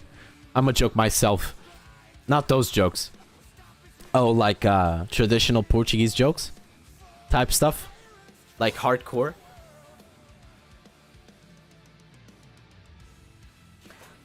I'm talking like touching the knee. Oh no. Oh no, not the P word, bro. But listen, okay, going back to the topic. Like, I've met insecure heterosexuals. I've met very secure heterosexuals that don't mind touching a dick, you know? They have barriers, you know, but they're confident enough to actually be around non-hetero people, you know, people from the LGBT community, and actually talk about that and be and actually experience it before, and you know, being open-minded. That's what I'm trying to say. Labels are awful. People should do what they want. Exactly. I do agree on that. No, I don't know if I'm straight. The thing is, you'll never know until you try it. I'll beat you off, no homo. Bro, in America, you have no idea how many jocks beat each other's dick. How many college dorms have guys that are beating each other's dick. If you don't touch the balls, it's not gay. If you don't touch balls, if you don't touch each other's balls, I know that's gay porn. Exactly. Like, there's jocks. There's like, you know what's the big docking? Docking is overrated. It doesn't fit in my head putting a penis in that penis. Putting a penis in a penis, it's weird. It's like playing, it's weird. It's like catch 'em all but reversed. Anyway. That was the best definition. Docking is gross, not gonna lie. Sharing the cheese, the forbidden cheese. What about sounding? What the hell? It's in the foreskin, not the pee hole. Bro. Okay. Going back to topic. We're derailing from the topic. Sounding is from the... It's like you put stuff in your pee hole. It's very... The thing is, you can get an orgasm by doing that. But it's weird. Metal stuff. You put like... Yeah, bro. Bro, don't act surprised. Don't act surprised. Me, you, and Diaz have seen videos like that on Reddit. Don't act surprised. Tried it, super weird. I'm gonna try with a pencil. But it's kind of cool, I guess. It's different. But it's like overrated. People will do everything to come. It's weird. Let me sharp it, Jesus. Okay. I was gonna say something. Okay. One of the most searched topics, okay, in gay porn is straight guys. And sometimes it's straight guys with straight guys, or like, I turned my straight guy gay. If you go to the charts in the gay porn on Pornhub, you can actually see that one of the most searched thing in gay porn, it's straight guys with straight guys, or straight guys turned gay. Or turning straight friend gay.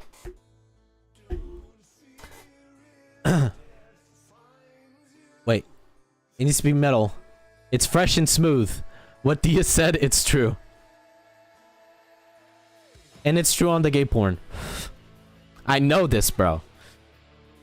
What if it gets stuck? It doesn't get stuck. There's a limit. Do I push it in and launch it? Like, naturally, your body fucking... I can't believe I'm saying this on stream. But naturally, your body fucking... You know... disperses it. When you come, you literally shoot it out.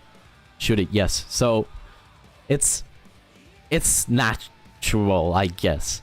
It's a Western experience. There's a lot of Westerners that have that.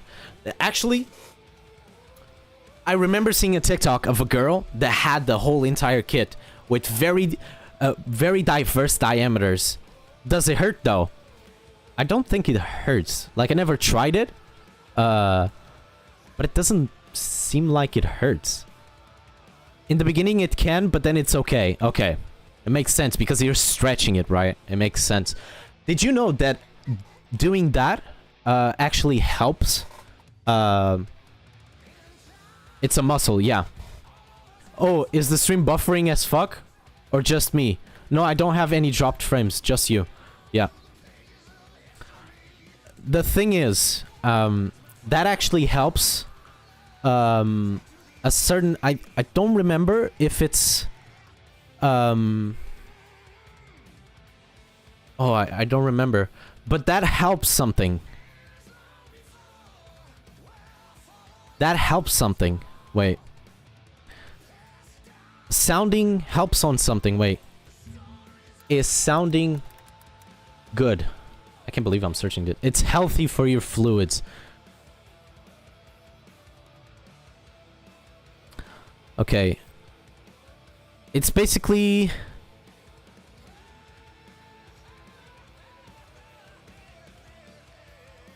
Oh god.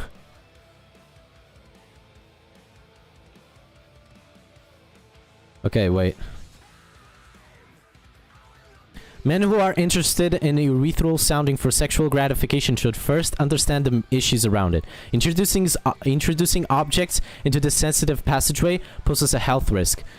They should purchase the items they use from reputable businesses only and embrace proper cleaning practices of those foreign bodies. They also should use lubrications specially designed for sensitive areas. Medically, urethral sounding refers to inserting an object into your urethra for urological surgery. The process helps to dilate the strictures to provide access to the bladder. Medical experts use sterile metal... Beyond the scope of medical practice, urethral sounding is common among individuals for a variety of reasons. It encompasses a sexual habit of heightened sexual pleasure and arousal. According to medical literature, there's a high risk of injury associated with the practice. The sounding devices can disappear deep into the urethra and no longer be retrieved by the user. There it is, bros. So be careful. That's interesting.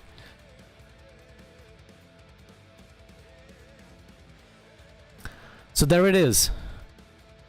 It's actually quite dangerous if you don't know what you're doing. Torpenis.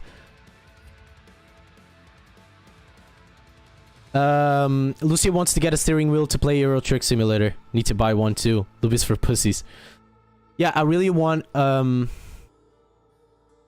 it's probably Dirt Rally 2 install 2.0. Torpenis. Lucy wants to get a steering wheel to play Euro Truck Simulator.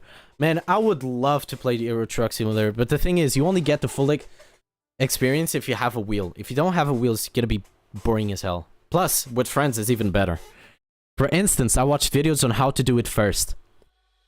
Believe it or not, Pornhub has a lot of educational videos. And it's so good. Like, you have professionals talking about this. Also on YouTube, but YouTube is like a dark space. You need to have Portugal DLC. I'll make arrangements for that. It's fine. Portugal DLC. Doesn't need to be in Portugal though. But there's a lot of good advice from Pornhub. And also, believe it or not, there's actually Reddit, Reddit pages. But Lisboa, yeah, Lisboa, hell no, you crazy? And Stuval, hell no, those turns, bro. God damn. The fucking turns, bro. What was I gonna say? Mitreno map must be wild. But why is the orgasm organ in the butthole? Because it's near, well, it's your G-spot, right? There's not really an explanation for that I can give because I'm not for men. The male G-spot is the prostate. It is located just inside the rectum, and a person can stimulate the prostate either internally or externally. Although it is not clear exactly how the prostate provides pleasure, it is possible that pleasure comes from the stimulation of the nerves attached to the prostate. There you go. Because God made a sick joke. It's a great location, no complaints. The thing is, you can stimulate it exteriorly in many ways. You don't need, there's no need to be anal, okay? You don't need, if you guys are afraid of doing anal, I sent a good review to God, fact. Like, it doesn't need to be anal. You'll get more pleasure just by caressing that zone. It's a fact. It's in the gooch area. But for maximum pleasure, you have to do anal. Bro, if you want maximum pleasure, use everything you have in your arsenal. You don't need to do anal. If you want, you can. But, you know, you don't need. By the way, guys, I've been talking about this, and I think my girlfriend's mom was here watching. So it's pretty embarrassing. But, you know, content. Very embarrassing. It's fine. But for maximum, just use your mind. Fifi is right. He is. No, it's not.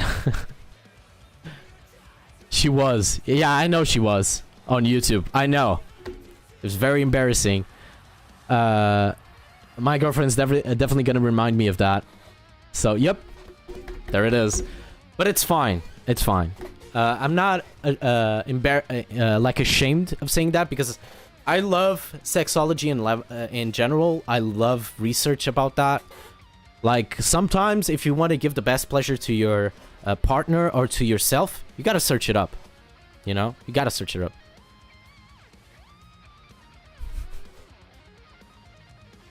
Bro, come on, she doesn't do that. Tell her it's my fault. It's okay.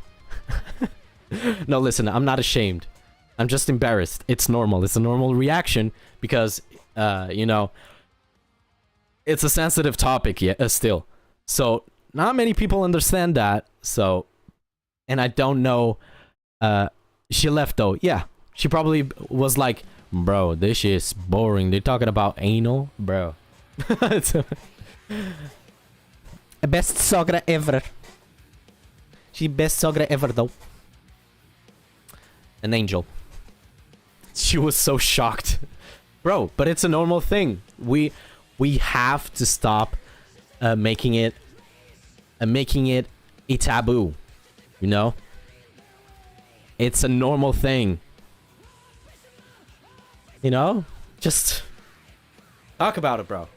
If you want a gay experience, talk about it. Don't be ashamed. There's a lot of people that will understand in our generation, personally. She heard gay porn jocks on jocks, dick. Dick, straight guys turn gay.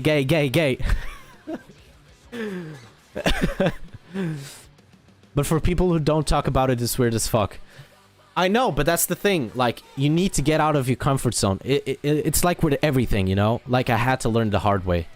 I remember I had this friend when I was 14. She was very open about that.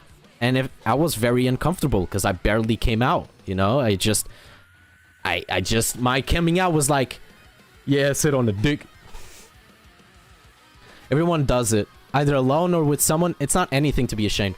Like, for example, the best people to actually talk about those things are your closest, like familiars, like friends, girlfriend. I wouldn't say moms and dads because they're from a different generation, and it can get pretty embarrassing because they can't have an open mind. But you could also talk with brothers, sisters, even new friends. You know, like I feel more comfortable talking about sex with friends that I don't know, that I barely know, with people that I just met, you know, that sound like good people in something, and actually the topic comes out, because probably I won't see them again, you know. And it's my way of saying, hey, I'm comfortable talking about this, you can talk about it too, because probably you have some sexual frustrations, which is normal, and I also have my sexual frustrations, so just open up. Y'all ever had the bees and the bird talk with your parents? I didn't. I did. Just did exercícios práticos. I did. It was very embarrassing. My mom's first try was at 10 years old, and she did it again at 11 years old, and then that stuck in my mind. I was kind of traumatized at the beginning, but then got stuck in my mind, and I actually understood, and I actually thank my mom for that. I had a different approach from my parents. Like, for example, the biggest barrier that you have in your life when you're a person that has that just found themselves is to talk to their parents and say, hey, I'm gay, hey, I'm bisexual, hey, I'm transsexual, you know, hey, I'm and then you fucked your god damn it. They showed my porn as a kid to normalize it, and then the talk when I was a teenager, wasn't ashamed or embarrassed. When I was a kid, my first time that I watched porn was like at around 9-10 years old. That was my first introduction to porn. First time was my cousin showed it to me, because it was in his phone, his cellular phone, a flip phone. It was kind of confusing, but it made my pee-pee go hard, so I got curious. I searched it a little bit, but then I was like, oh, it's so scary. So I clicked off. I just, never touched it again. Mine was at 9 years old with my sister. I know, it's weird. I don't consider it weird. Like, the closest people to you are the ones who are gonna watch it, you know? You had an OnlyFans? Oh, no, bro. Oh, my God. You found it in my uncle's computer. See, like, that's like the normal first introductions. Either your parents show you to actually explain it. You find it in someone's computer or telephone. You're curious and try to find it online. Bro, Richie says it's not weird. Fifi said that kind of weird. Bro, you think that's kind of weird because you don't have a brother or a sister. Saw it on school. It was a deep throat video. No. Bro, Bro, okay. I'm gonna unlock a memory from Diaz. So, we were in school together, and we went to the library with one of our friends. I don't know if you remember Diaz, Rubinho? Okay, motherfucker was watching porn in the library. Do you remember that? We were there... Dude. He got kicked. He got kicked so quick. And he was fucking messing with the fucking... What's her name? What do you call her job? Anyway, the woman that was in charge. What the fuck, bro? Fifi, come on, bro. Bro. That was so... With the assistant, with the school assistant. Right? With the library assistant. He got caught. Right? And he was like, no, I was just here on Facebook and shit like that. And then... she told him to turn it off. And he showed the porn again. And then closed it. And he got kicked so quickly. It was so funny. Bro, that shit was so funny. And the days we would play Uber Strike, we would skip class just to go to the library. One dude beat his meat to a condom and then he hanged it in the hills on trees. I do remember that, bro. Yeah, Vito, I remember that guy. Motherfucker, crazy, bro. Our school was crazy, bro. Old tale. Like, our school, the school that we were is like the ghetto, bro. Like, every type of shit would happen there. Fights, people smoking, like in the back of the gym, people masturbating in bushes. Like, it was wild, bro. People skipping class just to jump the fence. I didn't do that. I like that school. Bro, I got a lot of good memories from that school. But at the same time, I got so bullied in that school. Like, it was so fucked. Also, yeah, me neither. Wink, wink. A guy jacked off next to me in class. That also happened to me once. I think it was in primary school. It was like this guy that I had failed classes, that I had failed the year 2 times. This was his last opportunity. And motherfucker was weird, bro. He was jacking off under the table and shit, looking at the teacher. He was really weird, bro. And he said, smell my finger. If that happened to me, I'd call it off. One of my classmates actually called it off. Oh, it was in 9th grade. Jesus. Smell my what?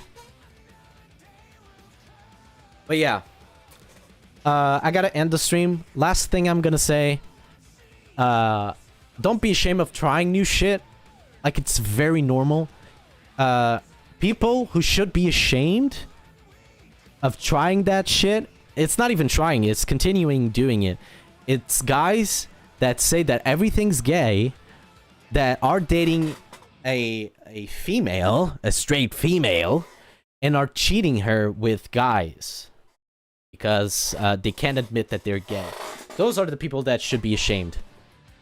Damn, you have 1 viewer on YouTube. Yikes. Smell my dick as Jesus. Okay. But everything is gay. The thing is, bro, don't be afraid. Rainbow. Yes. But the thing is, don't be ashamed of trying new shit. Like, I tried, didn't regret it.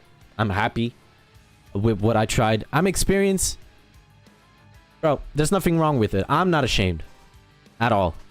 I'm actually very, very proud about the fact that I came out, I did what I had to do to find myself, and I'm way more comfortable under my skin. I'm checking off right now, Jesus, with some cordon bleu. I'm not ashamed. Oh, God. But yeah, guys, I forgot to tell you guys, for the first time in a stream, we hit a milestone of 1,000 messages in a single stream, and I want to thank you guys so fucking much. You guys are the best. You guys are fucking rock stars, bro. So congratulations to yourself, and thank you so much. This was an amazing stream. For real, life is experiences. Don't judge other people's and live your own and own them. Facts. No gameplay though. That's crazy. Amazing. I guess I can dedicate 1 day to gameplay and do the rest as a podcast, or like do 2 days of gameplay and then 1 day on podcast, because I need to gather some information first. So some much coomers. I'm Rockstar Freddy Rar. Okay, guys, I gotta end the stream. I love you guys. Thank you so much for this amazing stream. I hope you guys enjoyed it. After this stream, I'll definitely reconsider making a podcast stream every now and again.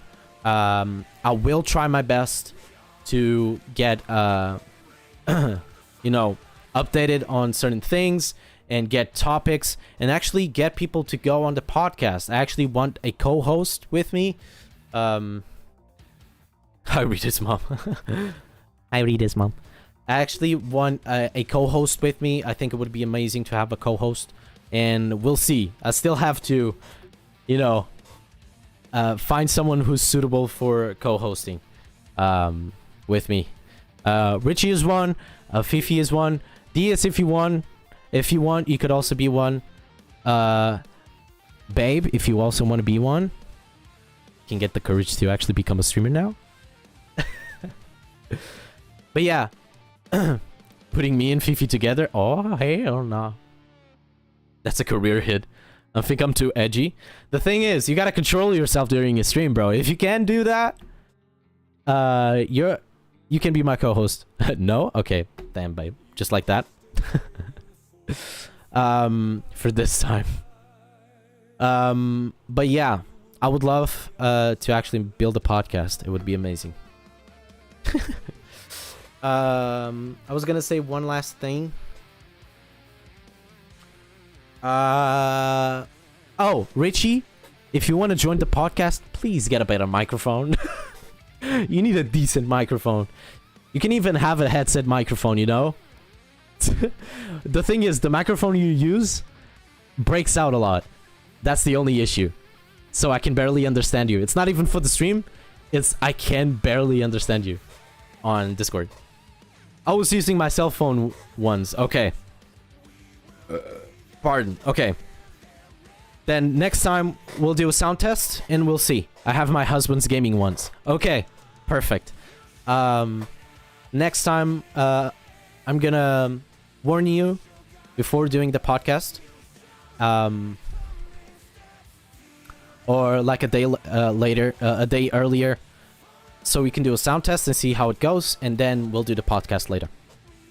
Anyway, thank you guys so much for watching. I love you guys. Hope you enjoyed this fucking amazing stream. I definitely enjoyed it, and I see you guys Sunday, right? It's Thursday. Well, now it's Friday. You know, it's past midnight here. Yeah. See. Oof. Meet me later. Where? Guess. Marina. My bed? No, it's not. Okay. Bye, guys. I'll see you Sunday. Same hours, same times. And yeah. I love you guys. Goodbye.